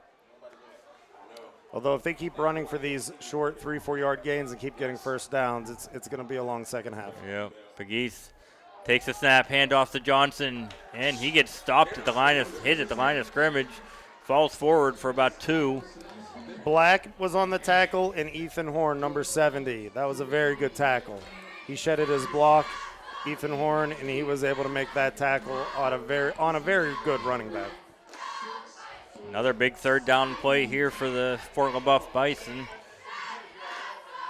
3rd down and about 6. They're going wide. 5 wide. Pegues on an empty backfield. And there's movement up front. So I just complimented Ethan Horn. I'm not sure who jumped, but someone on the line. It was Ethan Horn. You know, that's hard. When you make a big play like that, no, it was 77. It wasn't Ethan Horn. It was Dominic Leach. But when you make a big play on that and you're behind and you want to be quick and off the snap immediately, you set yourself up for that. Yep. Poor kid. 5 yards doesn't give him enough for a first down, but it sets up a 3rd and very short, about a yard. And that's, you know, we're going to have to take some risks like that. We're going to have to try to jump the count and know exactly when it's on there. That's just what you have to do when you're behind. Absolutely. Yes, the Bison in for an uphill battle here in the second half, down by 21 points. Farrell moving some with a tight formation here with some motion. Handoff up the middle. Johnson with a first down and more. Up over the 50, 40.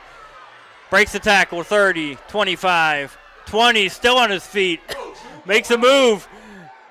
He goes down to the 15. And he is finally tackled inside the 15-yard line. There is a flag on the play. There is a flag on the play. When you run maybe back, a horse collar tackle. Maybe they're playing with confidence. When he runs around like that, and he's just made what, a 50-yard gain, almost 40-yard gain, and then he literally is okay with running back. His quickness is so good. He's not beating him with straight-up speed. He has it, but he's beating him with quickness. He's going every direction. He looks like a human joystick out there. Mm-hmm.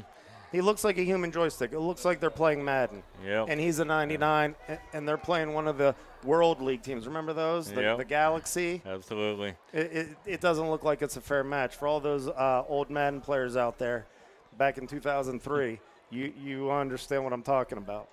Well, that That run right there just shows you how good Johnson is. He's been bottled up for most of the game. He's had 1 or 2 decent runs, but then all of a sudden he breaks a 40-yard gain and possibly puts the nail in the coffin here. And there's the referee still talking about what the call is. And he not only is quick and fast, he was reading his blocks perfectly. It's almost like he's playing in slow motion. He almost feels like a hummingbird out there, you know? Absolutely. And it looks like everything he's doing is slow, or what everybody else is doing is slow, and what he's doing is fast. Yeah. Okay, it is on Farrell, the penalty, but it was right at the point of the tackle, so that'll move it back 15 yards from the point of the foul.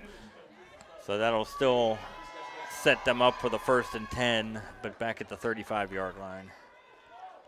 Couldn't quite hear what the call was. And right now it just looks like the Farrell players are having a blast. They're having fun out there. They're playing loose.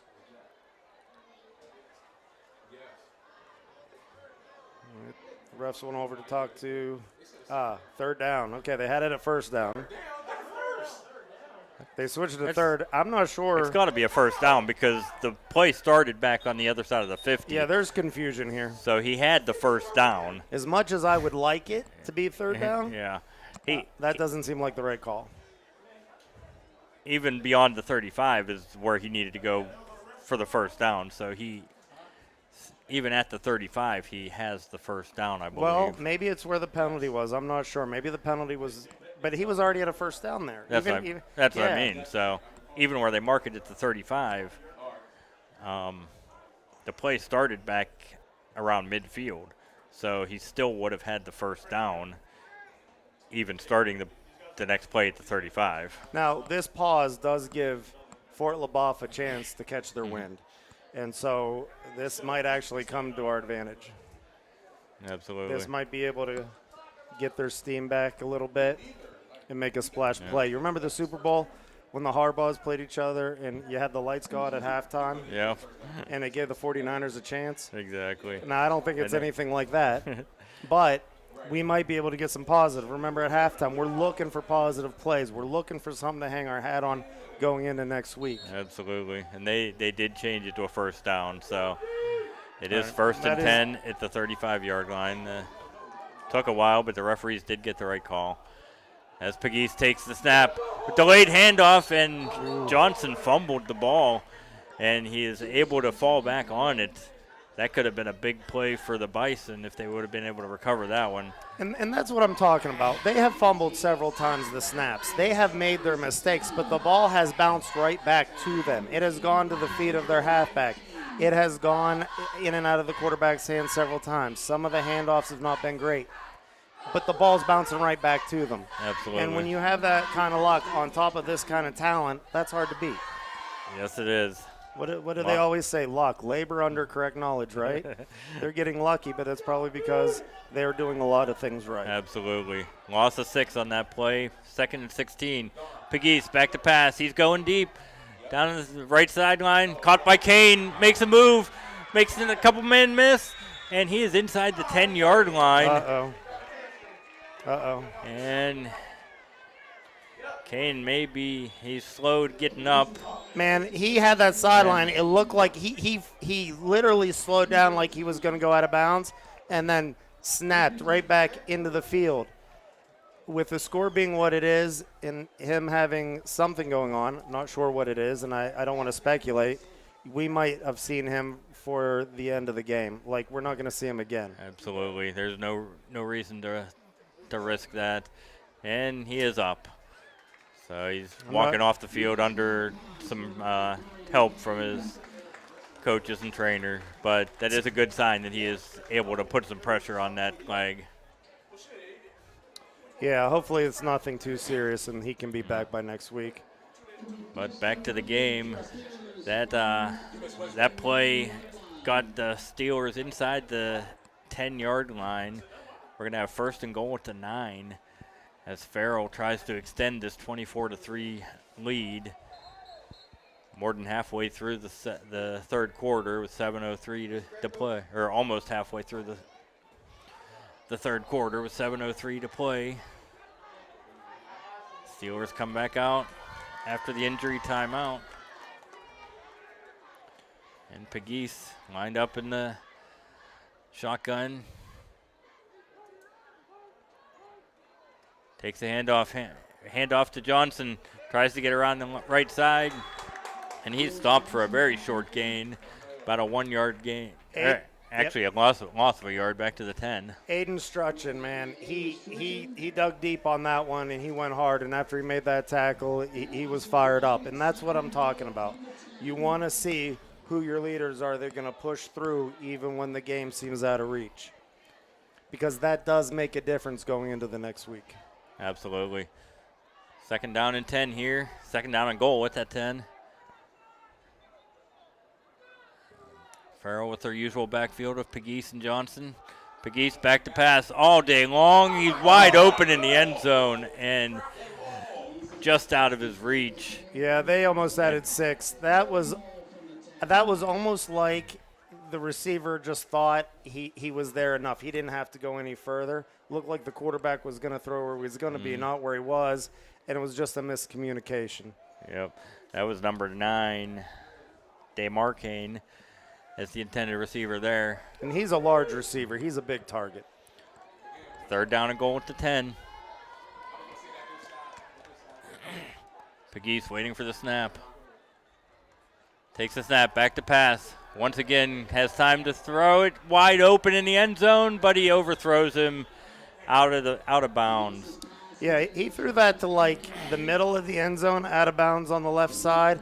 If he could have gotten that to the back cone just a little bit more, not even directly at it, but just a little bit more, that would have been a touchdown. Yep.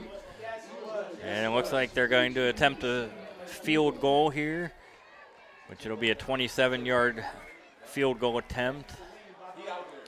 And this is one of those opportunities where they have to block the ball. They have to get the ball. They have to keep them from having scores. Yep.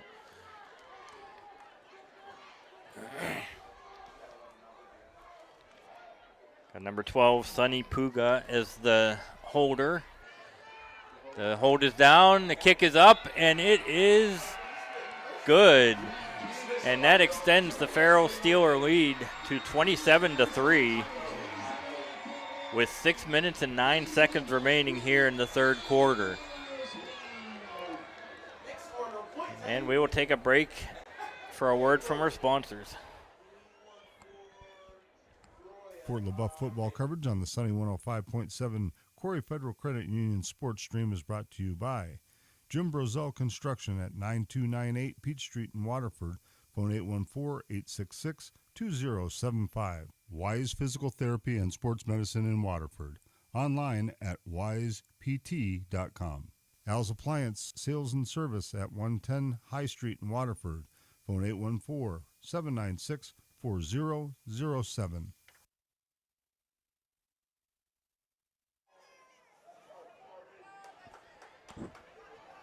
All right, Farrell lining it up here to kick off.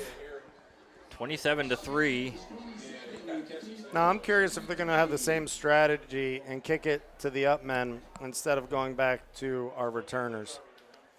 I wouldn't be surprised because the best way for a team to get back into a game is to have a big play on like special teams, so they don't want a big return here. And the kick fielded by the up man at the 22-yard line.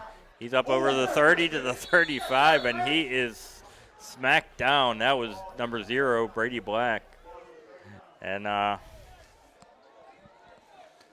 he gets the good starting field position for the Bison here at the 34-yard line. But that was a hard tackle. Yeah, it would have been nice to maybe, if it was possible, and once again, I know you only have time during the week so much to coach up on things, but they're going to have to do some kind of trick play. It would have been good to see a reverse there, maybe a flea flicker here, something, because right now Farrell is just pursuing so hard to the ball. Would that work? I don't know. Absolutely. Walters takes the snap, hands off to Black. He tries to run over a guy, and he is stopped at the line of scrimmage for no gain. as Farrell's Steelers defense is just swarming to the ball right now. They'll give them a gain of 1. That'll bring up 2nd down and 9 at the 36. Time running out for Fort Leboeuf. It is still just a 3-possession game as they're down by 24. They would need 3 2-point conversions. As Fort Leboeuf comes out. 4 receivers wide. Walters takes the snap. Back to pass. Little screen pass. And he is stopped right at the line of scrimmage. Maybe a loss of a yard. He made the right read. He made a good pass. Those defenders just have the speed to get there. That was Giovanni Bartone on that catch.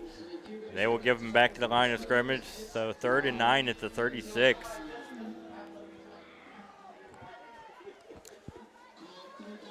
They're not playing the safeties very deep. They have their wide receivers out near the sidelines. Yeah. Maybe a fade. Yeah, they can get them with a go route here. Those DBs are tall, and they might be able to return for a touchdown if you go to the sidelines. Walters with the snap. He throws it up for grabs, and it's batted up and intercepted by number 11. So like I just said, you might have made that pass. Coach was thinking the same thing, and he went for the pass. Looked like the ball slipped.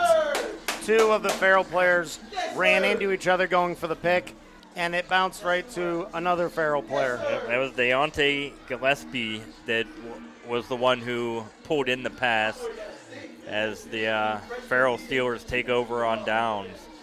And folks, that's what I mean. When you try to come back, you're setting yourself up for potential turnovers, and that's just the way football is. But I did like to see that they were trying to make those plays, trying to take that attempt. They're not packing it in tonight. You know what I'm saying? They're bringing it absolutely the whole game, and that's what we want to see.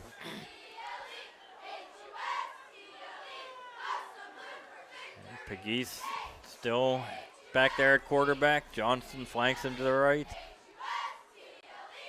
Takes the snap. Little delay, and the Fort Leboeuf defense just swarms him for a loss of about 5 on that play, as that play had nowhere to go. Dominic Leach, we might not win the game, but that's a satisfying sack.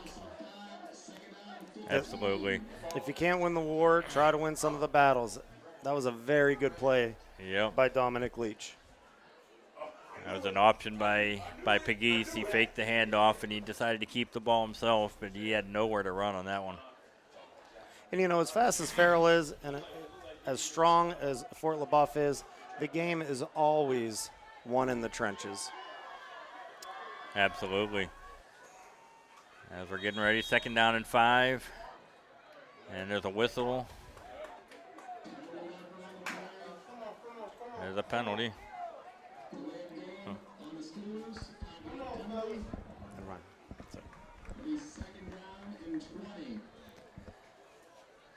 And that will be a penalty on Farrell. Moves them back 20, down to 2nd down and 20.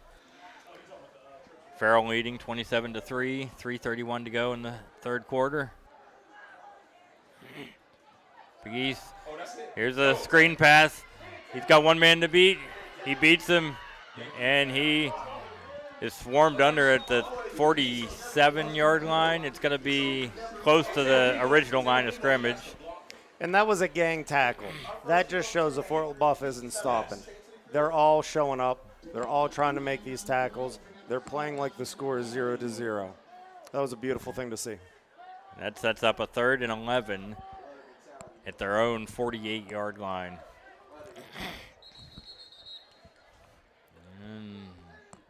Official timeout.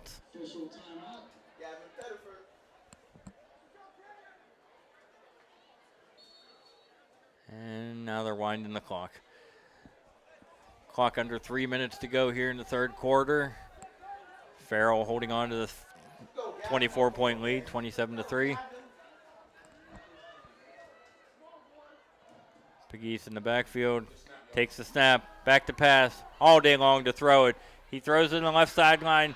The ball is caught by Jones, and he is body slammed to the turf, and flags come flying on that one. That was a definite unnecessary roughness call on that one. He let his frustration show. Absolutely. He let his frustration show. That's a mistake. You know Coach Blows isn't going to be happy with that. And thank goodness that Jones was able to get up from that one, because that was a hard tackle. Yeah, that's going to get the crowd worked up here a little bit, and that's understandable. But Fort Leboeuf has to play under control.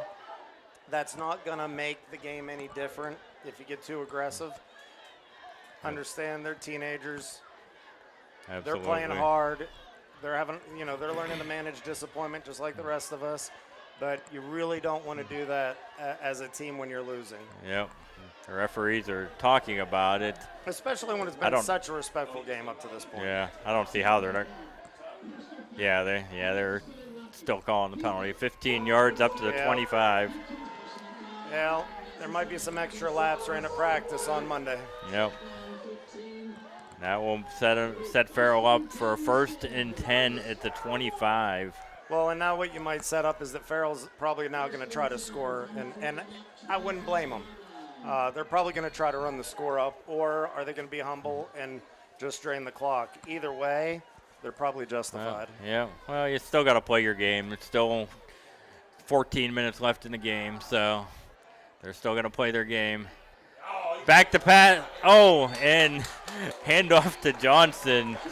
And little Statue of Liberty play there by Pegues as he hands off to Johnson late. And that is stopped for about a 10-yard loss. Yeah, Black didn't make the tackle, but he definitely popped him and got him off balance. So they're still bringing it. Just hopefully the hits stay clean. That was a clean hit, so that's good. Yep. That's up 2nd and 19 at the 34-yard line of Fort Leboeuf. Minute and a half left to go here in the third quarter. Pegues takes the snap. Back to pass. He's looking deep. He's got Jones in the corner of the end, or not in the end zone, but in the corner, and it's caught at the 9-yard line as he gets his feet in bounds and is pushed out of bounds. Another beautiful pass from Aaron Pegues on that play. And I just have to keep saying this. This kid reminds me of Terrell Pryor. He just does. His pass has nice touch. It's getting there perfect timing. He can run. He's strong. He's quick. He's fast. And he's lucky enough to have a lot of good players around him. That was a beautiful play. Absolutely. That sets up a 1st down and goal at the 9-yard line. A little bit of movement up front. Pegues takes the snap, hands off to Johnson. Gets up the middle to about the 5. It's about a 4-yard gain. The clock winding down to a minute here to go in the third quarter.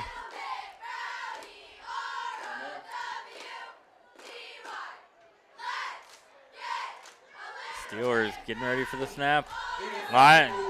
Movement up front, and it looks like one of the Farrell Steelers offensive linemen might have jumped.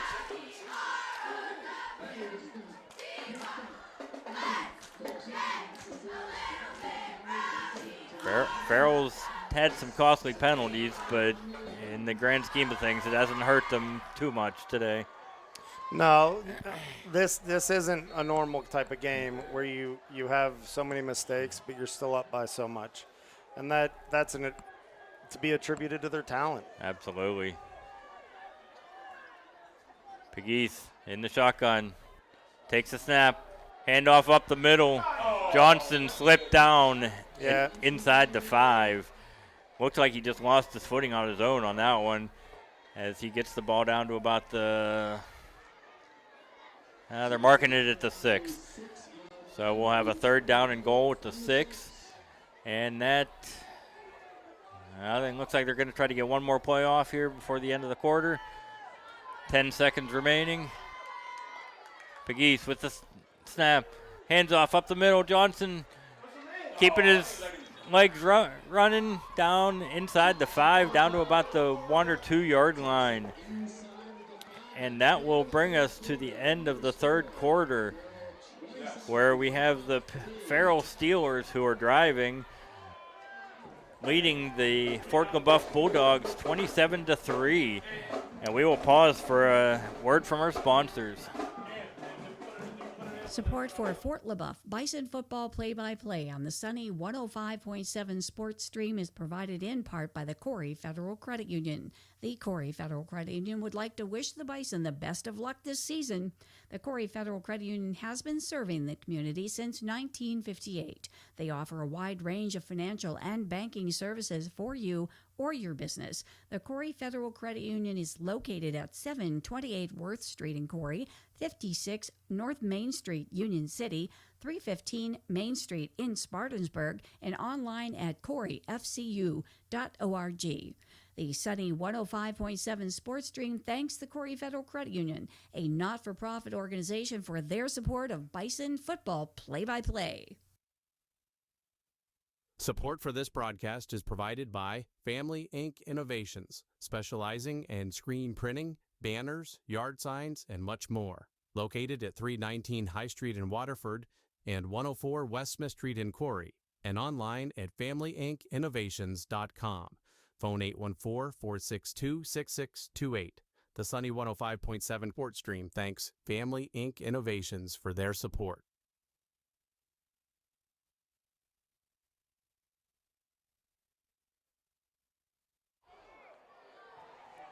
Here we go for the start of the fourth quarter, as Farrell has a I believe it's fourth down, I think. Can't see the yardstick, but either way, they have the ball down at the 2-yard line.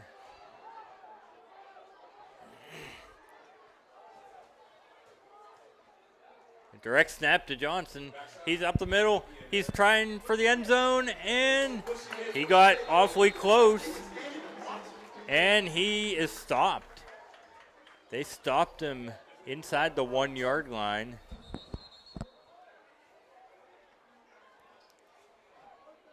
As we have an injured player on the field.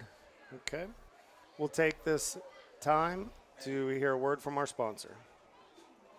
Fort Leboeuf football coverage on the sunny 105.7 Corry Federal Credit Union Sports Stream is brought to you by Leboeuf Creek Cattle, phone 814-572-7979.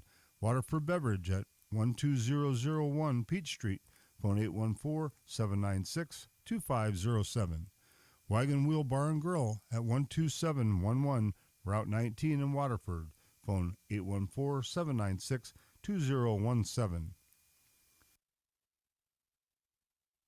Fort Leboeuf football coverage on the sunny 105.7 Corry Federal Credit Union Sports Stream is brought to you by High T Fence Systems in Waterford, online at hightfenceinc.com. O'Brien Transmission Service in Youngsville, phone 814-563-7120.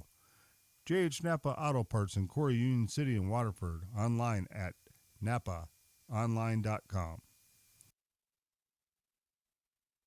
Fort Leboeuf football coverage on the sunny 105.7 Corry Federal Credit Union Sports Stream is brought to you by Jim Brozell Construction at 9298 Peach Street in Waterford, phone 814-866-2075. Wise Physical Therapy and Sports Medicine in Waterford, online at wisept.com.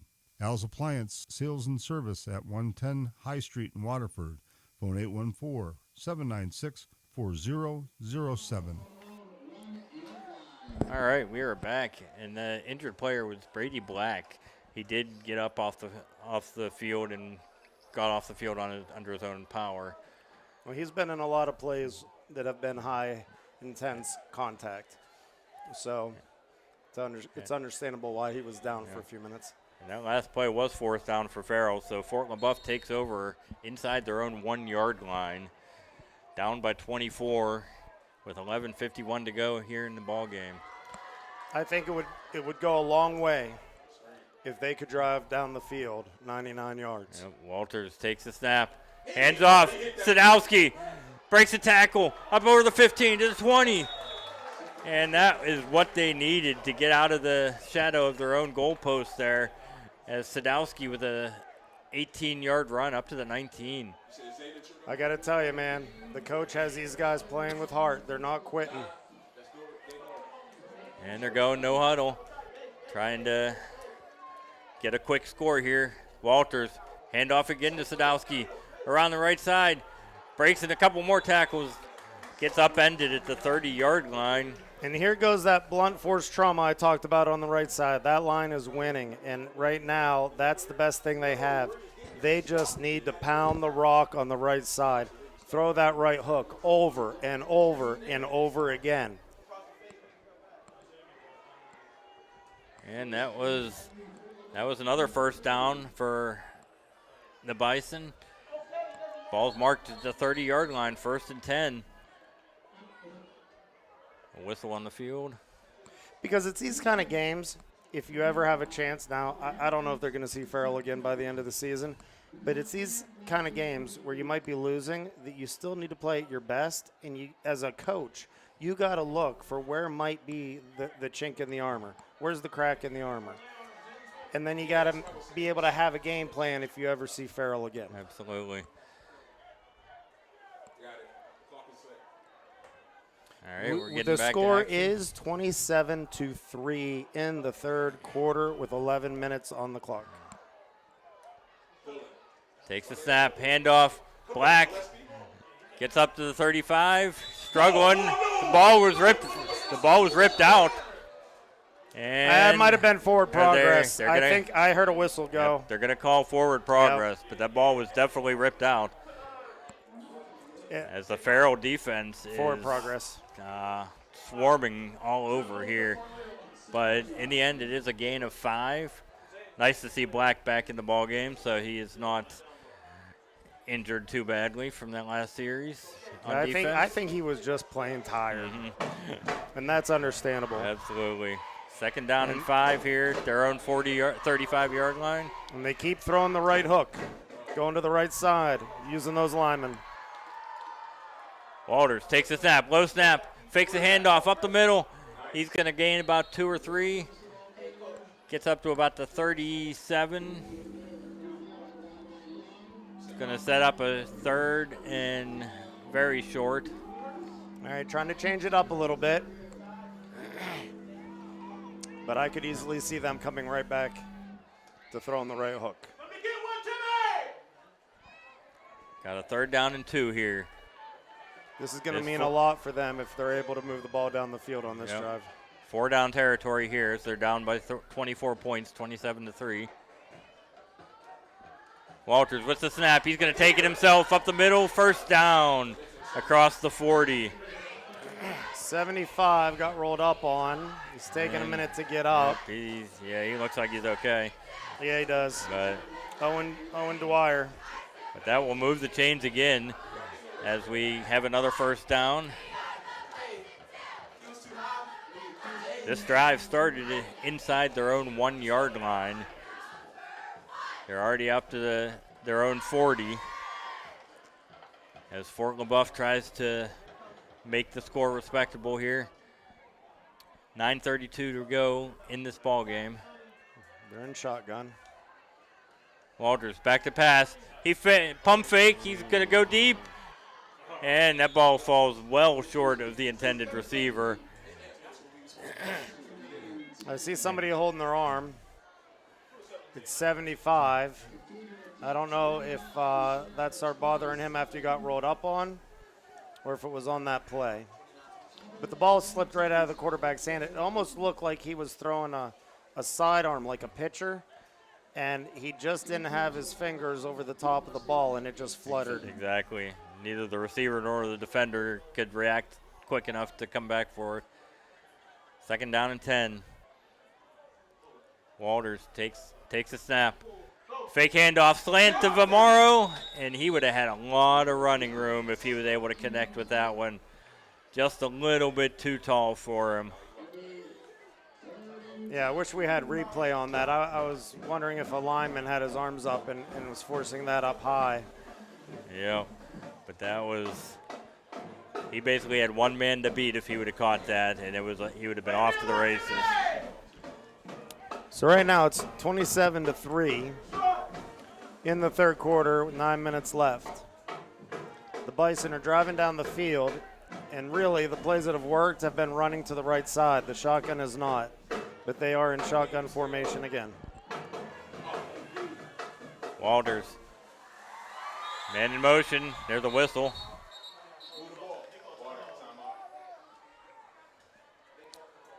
Timeout, Fort Leboeuf. So we are going to go to a word from our sponsors. Support for Fort Leboeuf Bison football play-by-play on the sunny 105.7 Sports Stream is provided in part by the Corry Federal Credit Union. The Corry Federal Credit Union would like to wish the Bison the best of luck this season.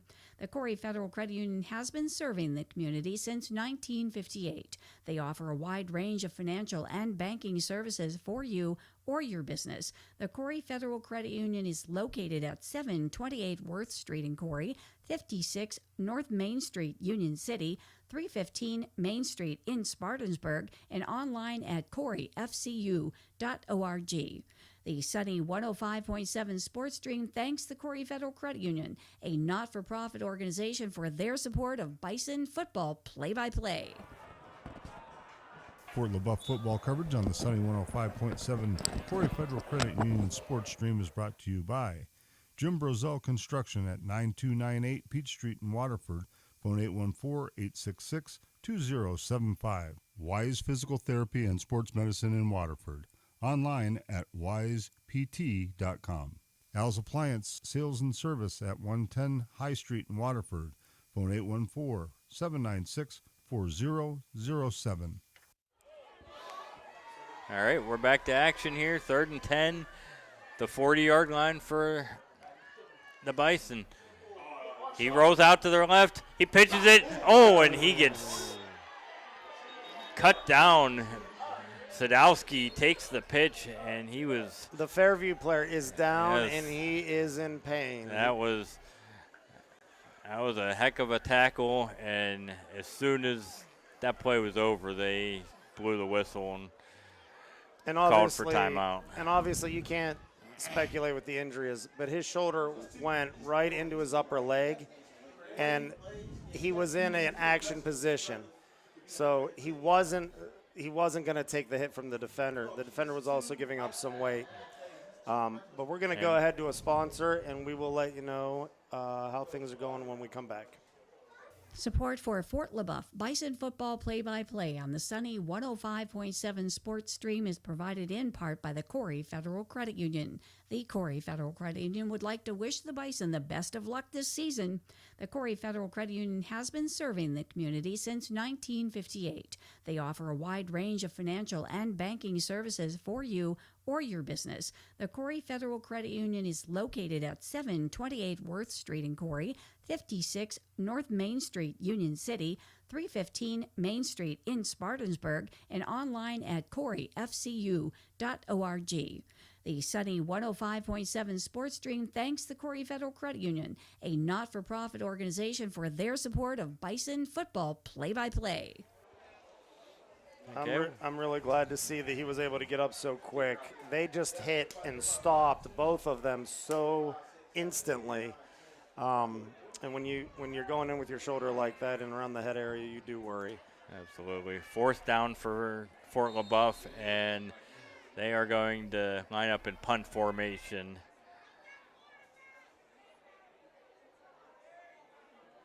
There's the punt. Pretty good end-over-end punt. Ball's going to bounce inside the 20. Oh, and it's picked up by the returner. He's up the sideline to the 40, 45, 50, and he's gone. That is Jules Johnson as he runs 80 yards for a touchdown. And the Fort Leboeuf special teams just kind of let up, thinking that he was going to let that go. And that will make the score 33-3, pending the extra point. Yeah, it almost looked like he was trying to set him up by just standing there, like he wasn't going to touch the ball and he was going to let Fort Leboeuf down it. And then he just saw the blocks line up, and he took it where he needed to take it. And even after he caught the ball, he hesitated for a couple seconds, and that kind of lulled the Fort Leboeuf players to sleep as there's a bad snap, and that'll be a failed conversion there. And that keeps the score 33-3. But that was an electric play by Jules Johnson. Support for this broadcast is provided by Family Ink Innovations, specializing in screen printing, banners, yard signs, and much more. Located at 319 High Street in Waterford and 104 West Smith Street in Corry, and online at FamilyInkInnovations.com. Phone 814-462-6628. The Sunny 105.7 Sports Stream thanks Family Ink Innovations for their support. Fort Leboeuf football coverage on the Sunny 105.7 Corry Federal Credit Union Sports Stream is brought to you by Leboeuf Creek Cattle, phone 814-572-7979. Waterford Beverage at 12001 Peach Street, phone 814-796-2507.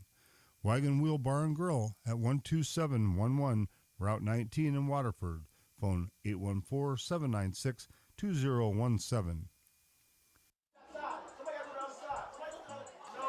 All right, the Steelers lining up for yet another kickoff. But going back to that last play, Jules Johnson, what can you say about him? He is, you can see why he was a second-team All-State player last year. As Fort Leboeuf takes the kickoff, and he will return the ball down up to the 32-yard line. That was John North on the return. As Fort Leboeuf takes over with 8:26 to go in the fourth quarter, down 33-3. And you have to ask yourself, at what point do you put in the backups? I think it just depends on what you see. If you see things that you can work on during this game, maybe you work on those. If you feel like you've done enough and you've seen enough, then maybe you bring in the backups. Yeah. Although I don't see Walters out there, so I think that time might be now. See who lines up at quarterback here. Number 4, Hunter Huck. Getting his first action. And at running back, that is 20, is that 26? Yeah. Xavier Allen is out there. There's been a timeout called, so we will hear from our sponsor. Support for Fort Leboeuf Bison football play-by-play on the Sunny 105.7 Sports Stream is provided in part by the Corry Federal Credit Union. The Corry Federal Credit Union would like to wish the Bison the best of luck this season. The Corry Federal Credit Union has been serving the community since 1958. They offer a wide range of financial and banking services for you or your business. The Corry Federal Credit Union is located at 728 Worth Street in Corry, 56 North Main Street, Union City, 315 Main Street in Spartansburg, and online at corryfcu.org. The Sunny 105.7 Sports Stream thanks the Corry Federal Credit Union, a not-for-profit organization, for their support of Bison football play-by-play. All right, so Huck Allen getting his first playing time at quarterback for the Bison. This could prove valuable later on if they need him due to an injury or anything. So he's in the shotgun. I have him on the roster as a freshman. Handoff. Around the left side.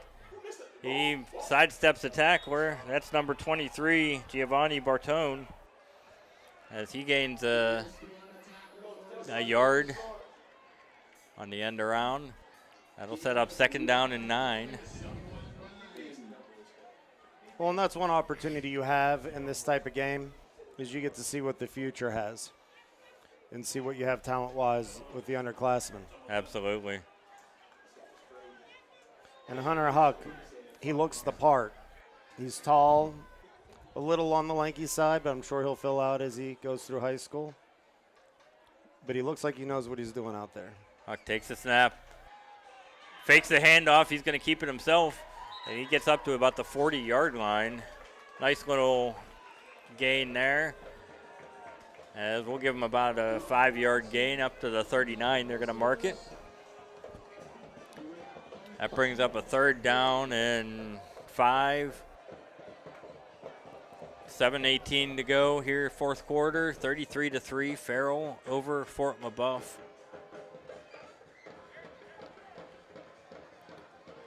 A lot of the starters are out of the game right now as we get to see the second team offense for the Bison. Huck in the shotgun. Takes a snap, and the play is blown dead. Not sure what that was. Was that a false start? Delay a game? Don't know. I don't think it was a delay a game. Yeah. Oh, it was. Yep. It was a delay game. Delay game. That'll move him back 5. Bring up a 3rd and about 10. Okay. And they're marking it 3rd and about 8 or 9. I wasn't watching the clock, but it just felt like they got up to the line pretty quick. But 6:43 on a running clock. Bison trail by 30. It'd be nice to see Hunter throw the ball a little bit here. As a fan, I'd like to see that. Absolutely. Huck rolls out to the right. He's going to keep it himself. He's up to the 35, and he's not going to be getting enough for the 1st down as he's stopped about 3 yards short. And Hunter has some surprising quickness. He does.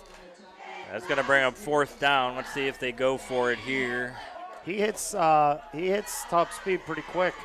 His acceleration is definitely there. Yep.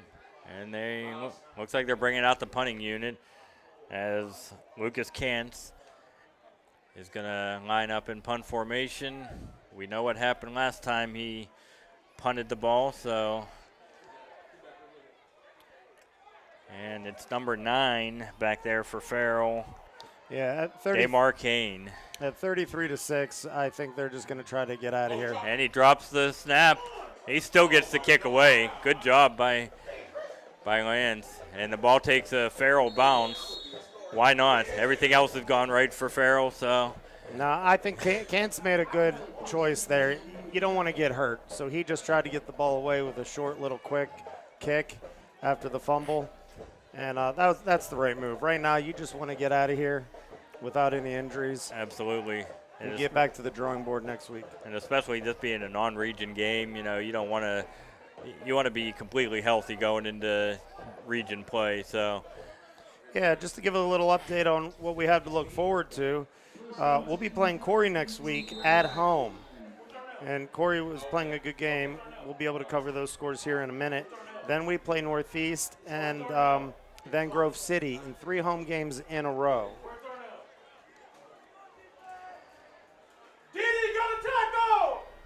And Farrell still has their starting backfield in there as Aaron Pegues and Jules Johnson are still in the game.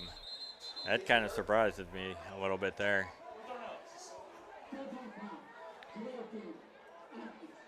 And we have a delay of game on Farrell. That's going to move the ball back 5 yards. That'll be a 1st and 15 at their own 36. And when we play Corry next week, they'll be coming off of a 47-0 win against the Warren Dragons.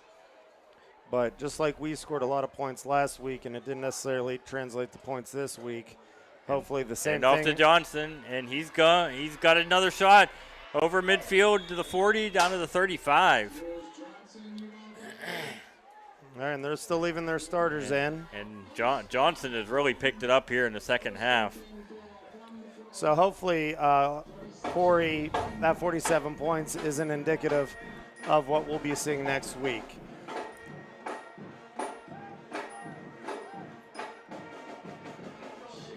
But nothing's going to put a fire in your belly like a loss of 33-3. And so I really plan on seeing Fort Leboeuf come out next week with a strong running game and pound the rock the entire game. And there's Pegues. He's throwing the ball short, and they're going to call it incomplete. The ball skipped in there. The intended receiver, number 13, Gavin Pettiford. As Farrell up by 30 with less than 5 to go, or still going all out here. Yeah, they're being overly aggressive. It would be nice to see if maybe they just ran the clock out, but it's our job to stop them. Yep. And that's the name of competition, unfortunately. Absolutely. And sometimes you're just on the end. Big East takes the snap, hands off to Johnson, up to the 35, 40, the 30, 20, 15, 10, 5 in the corner of the end zone, and he's in for a touchdown. Jules Johnson with another touchdown run, and that will make the score 39-3, pending the extra point. So while they are preparing for the extra point, well, let's go over some scores from around the league. Sharon Tigers, 34. Cathedral Ramblers, 29. The Grove City Eagles beat the Fairview Tigers, 36-7. The Northeast Grape Pickers won 34-0 over the Seneca Bobcats. The Cochraton Cardinals, 49 over Union City Bears, 13. I apologize. My phone just refreshed. Okay. Reynolds Raiders, 30. Maplewood Tigers, 6. Oil City Oilers, 36 over the Mercyhurst Lakers. Yellow Jackets, 42 over the Titusville Rockets at 35. The Northwestern Wildcats lost. They're at halftime right now, I think, unless this is not updated. And they are losing to the Cambridge Spring Devils, 29. It's hard to believe that's at halftime. But the others say they're at finals, or third quarter, so I'm not sure what's going on there. The Mentor Cardinals, 42. McDowell Trojans, 12. General McCain Lancers are at 28, beating the Harbor Creek Huskies, 0. The Meadville Bulldogs, 35, beating the Connellsville Falcons, 14. The Eisenhower Knights, 34, beating the Sagertown Panthers, 28. And, of course, as we said earlier, the Corry Beavers won 47 over the Warren Dragons, 0. And there was a penalty after the touchdown on sportsmanlike conduct as Ellsworth knocks the extra point through. Oh no, the kick is no good, my fault. So that will keep the score 39-3. The scoreboard added the point, but the officials signaled no good. So I believe it's still 39-3 with 4 minutes and 40 seconds to go in the game. And we will take a break for a word from our sponsors. Fort Leboeuf football coverage on the Sunny 105.7 Corry Federal Credit Union Sports Stream is brought to you by Jim Brozell Construction at 9298 Peach Street in Waterford. Phone 814-866-2075. Wise Physical Therapy and Sports Medicine in Waterford. Online at wisept.com. Al's Appliance Sales and Service at 110 High Street in Waterford. Phone 814-796-4007. All right, Farrell getting ready to kick off here from. There was a penalty on the kick or on the touchdown, so that's going to move the kickoff back to the 25-yard line for a 15-yard unsportsmanlike conduct. I didn't see exactly what happened. I don't know if it was a celebration penalty or what it was, but now they are up 39-3, Yep. and I do believe that the clock is supposed to continuously run at this point when they're up by so many points. Let's see if that happens. I'm not sure if that's accurate, but I think it is. And here's the run up and the kick. It bounces, fielded to 27, up over the 30, the 40. And that was number 84, Trevor Pasquarello on the return there. I'm really interested in seeing Hunter Huck throw a ball. Have we seen that yet today? Not yet, no. I'd like to see what he has, even if it's a short pass. Yep. He looks like he's quite the athlete. He looks like he's quick. He definitely has the height to play QB. Absolutely. And looks like we have a timeout on the field, so we will be right back.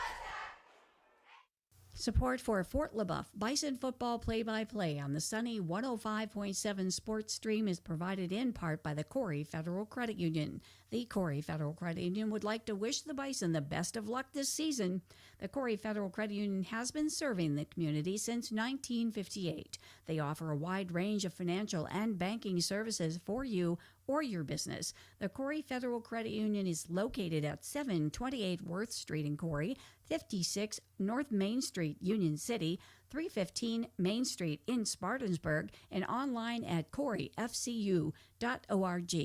The sunny 105.7 Sports Stream thanks the Corry Federal Credit Union, a not-for-profit organization, for their support of Bison football play-by-play. All right, we're back. 4 minutes and 30 seconds to go. 39-3. The Steelers over the Bison. And I just can't help but think that this game is gonna really get Fort Leboeuf focused moving forward. There's hard losses like this have a way of focusing people. There's a handoff up the middle to number 35, Tyler Peters, getting his first action of the game. And to your point, yeah, I mean, they are going to come out fired up next week, and one will erase this bad taste out of their mouth.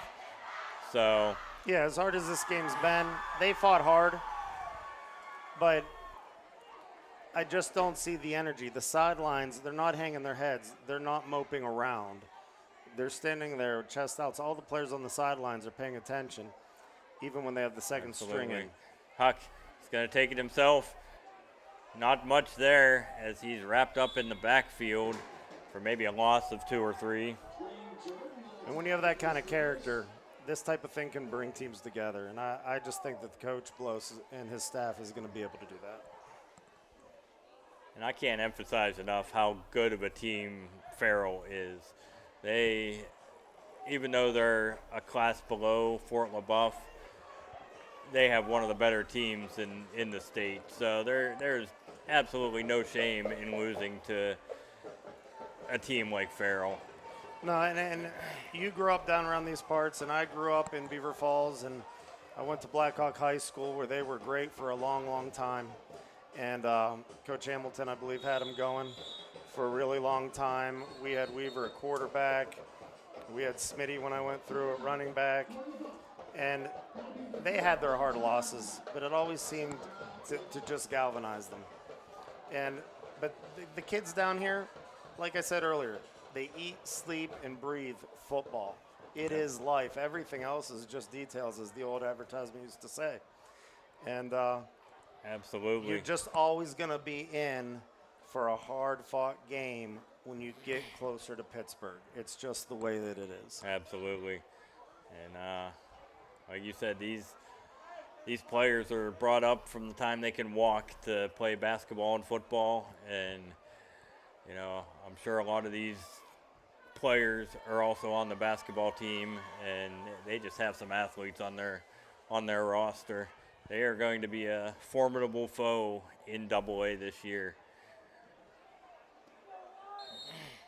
All right, we're back to action here as Hunter Huck in the shotgun. I will say, I do think that if they face a team with similar speed, they might be into trouble if they don't clean up some of the mistakes they're making and some of the penalties they get. Absolutely.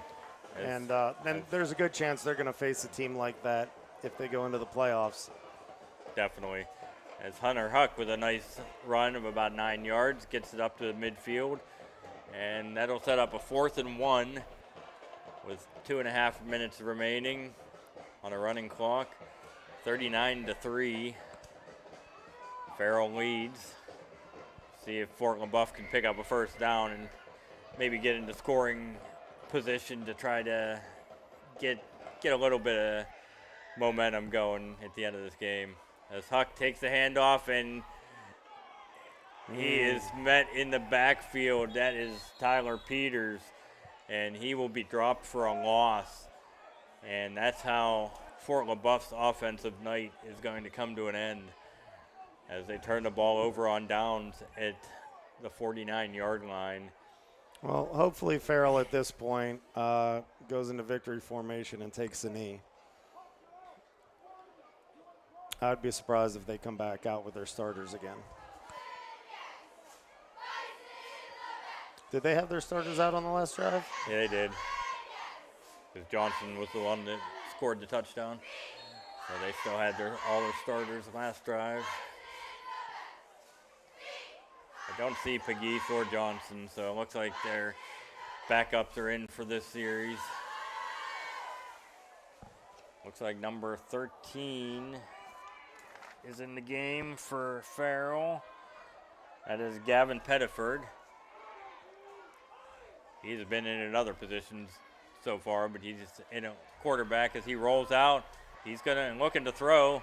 Can't find anybody to throw. He's up over the 40, to the 35, to the 30, 20, 15, 10, and into the end zone as the Farrell Steelers are just running it up on the Fort Leboeuf Bison.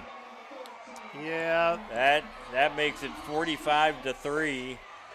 And, you know, I can't really fault them for that. He didn't throw the ball. They're just such good athletes, and you can see the disparity between the two teams. And so, you know, I can't fault them for still playing their game. It's Fort Leboeuf's job to stop them, and they're just winded right now. So it's. I think if you're playing for Farrell, that's probably your perspective. If you're playing for Fort Leboeuf, you're probably thinking that was a bit much. The victory formation would have been enough. Right, and and I get it. I get both fake sides as he throws it incomplete. But to me, that's a bit unnecessary. If you're going to put the younger guys in, put them in 5 minutes ago before the clock goes on a constant running clock, you know? Absolutely. All right, we're going to have a word from our sponsors. Fort Leboeuf football coverage on the Sunny 105.7 Corry Federal Credit Union Sports Stream is brought to you by Jim Brozell Construction at 9298 Peach Street in Waterford. Phone 814-866-2075. Wise Physical Therapy and Sports Medicine in Waterford. Online at wisept.com. Al's Appliance Sales and Service at 110 High Street in Waterford. Phone 814-796-4007.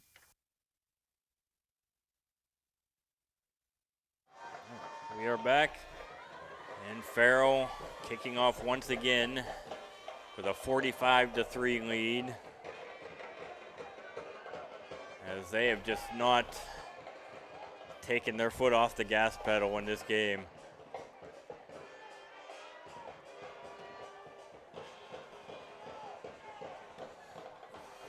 Yeah, with 132, quite honestly, I mean, really, whatever the Bisons do at this point, I would take it. If they wanted to kneel, I'd understand it. If they wanted to run a few plays with the underclassmen, I'd understand that too.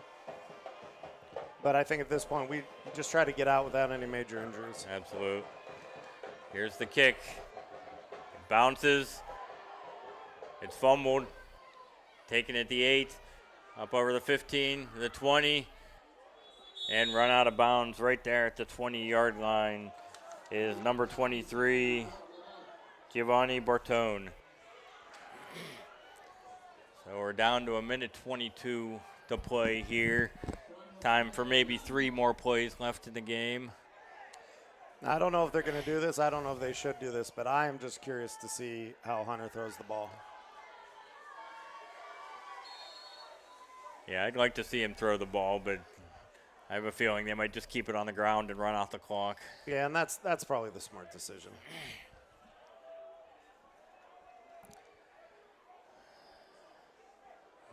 Hunter Huck still Well, they're going in the shotgun. shotgun. They're going to throw it. Okay, let's see if we can see Tyler something. Peters on his left. Hand off to Peters, and he gets about 2 yards up to the 22-yard line.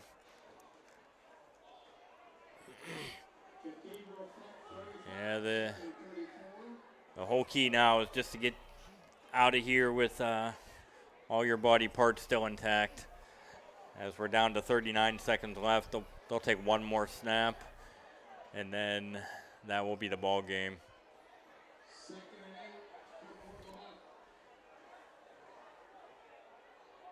And Huck in the shotgun.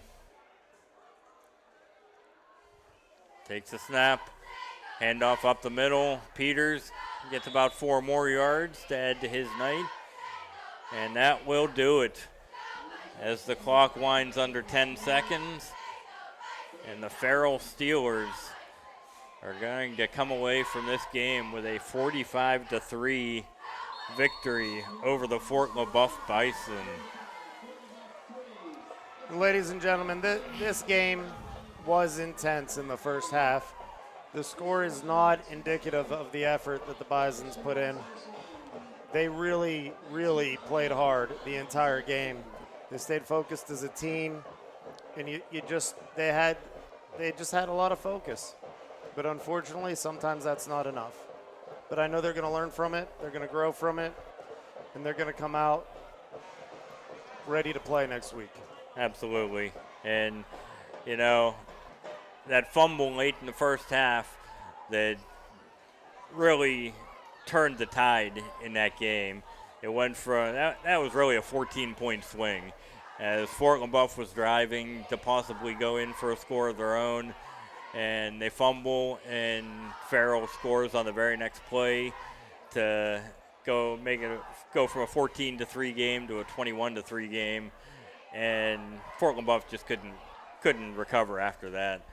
And the second half, you could tell the Fort Leboeuf defense was just a little bit winded, and Farrell's athletes just had their way with them in the second half. Well, I'm going to make a little bit of a prediction for next week. I'm going to make a prediction that Skylar Sadowski runs for well over 100 yards on maybe not that many carries, maybe 10. All right, maybe he gets even 200 yards. I think Mikey Vamaro, I think he's going to be in the game a lot more next week. Now, I could be wrong. I don't have any insider information. But just the way that they played against the good Farrell team shows me who the stars of this team are and who you have to lean on. But most importantly, ladies and gentlemen, the right side of that line, they did amazing. Those 3 linemen, center guard and tackle, and the split end, they need to really focus on that side of the line with everything they do, and I think that the coach knows that. Absolutely. And that's just my opinion. And they opened up their passing game a little bit today, which they didn't really have a passing game last week. So, you know, that if you're looking for some positives, I think that's one thing you can take into next week's game is they're not a one-dimensional team. So, you know, Fort Leboeuf, if their running game's not working, they showed today that they can go to the air and have a little bit of success. Well, and I think that as the season progresses, I really do expect Walters to complete more passes. He knows how to play the position. And, of course, it's all within the system, but it's always within the system. And I just think that he's 11th grade, and I think you're going to see a lot of growth by the end of the year. And they might start putting a little bit more weight on his shoulders and not just with running the ball. Absolutely. But, yeah, you know, it was a tough loss today, but, you know, you just got to shake this off if you're Fort Leboeuf and come back next week and, you know, come out against, who's it, Corry they play next week? Yeah, I'll go over this schedule for everybody. So next week, September 5th, Corry at 7 o'clock at home. Then we play Northeast on the 13th at home. And Grove City's coming up to play us on the 19th at home. And Grove City always seems to give us a tough game. Then we're going to be taking a short little trip over to General McLean on September 26th. And I know that team a little bit more on a personal level and some of the players. and I know they're going to be ready to play that game. And then we travel to Fairview, and we take our chances with them on October 3rd. October 10th, Harbor Creek at home. Then we travel to Girard and the Yellow Jackets away on October 17th. And then at home, which I think is going to really help us out, October 24th against Mercyhurst Prep. And then off to the playoffs if we are so lucky. Absolutely. So next week will be the Bison's first home game of the season. It will also be their first game against the Region 5 opponent. So we're getting into region play against Corry. And Corry is going to be a tough matchup. They won 47-0 today. And last week they won 49-10 over Titusville. So they are going to be an offense to be reckoned with. And I just want to thank everybody at home for listening to us. I hope we did a good job and we made the game knowledgeable for you and we gave you the information that you need. And we are really looking forward to seeing you next week. Please come out in droves. Fans matter so much when these kids are playing ball. It inspires them so much, and it makes them play so much better. And I know Fort Leboeuf fans always show up, and they showed up tonight. They traveled so well tonight. Absolutely. And maybe something I didn't speak enough to. But I know that at home they're going to be fired up, and you just have no idea how much that inspires the players and the coaches. And Fort Leboeuf has always been a great community for football, and this definitely is not the end of the season. And I have no doubt that they will bounce back from this and have a successful season. So for Ben, myself, we will sign off now, and we will see you next week at home. Go Bison.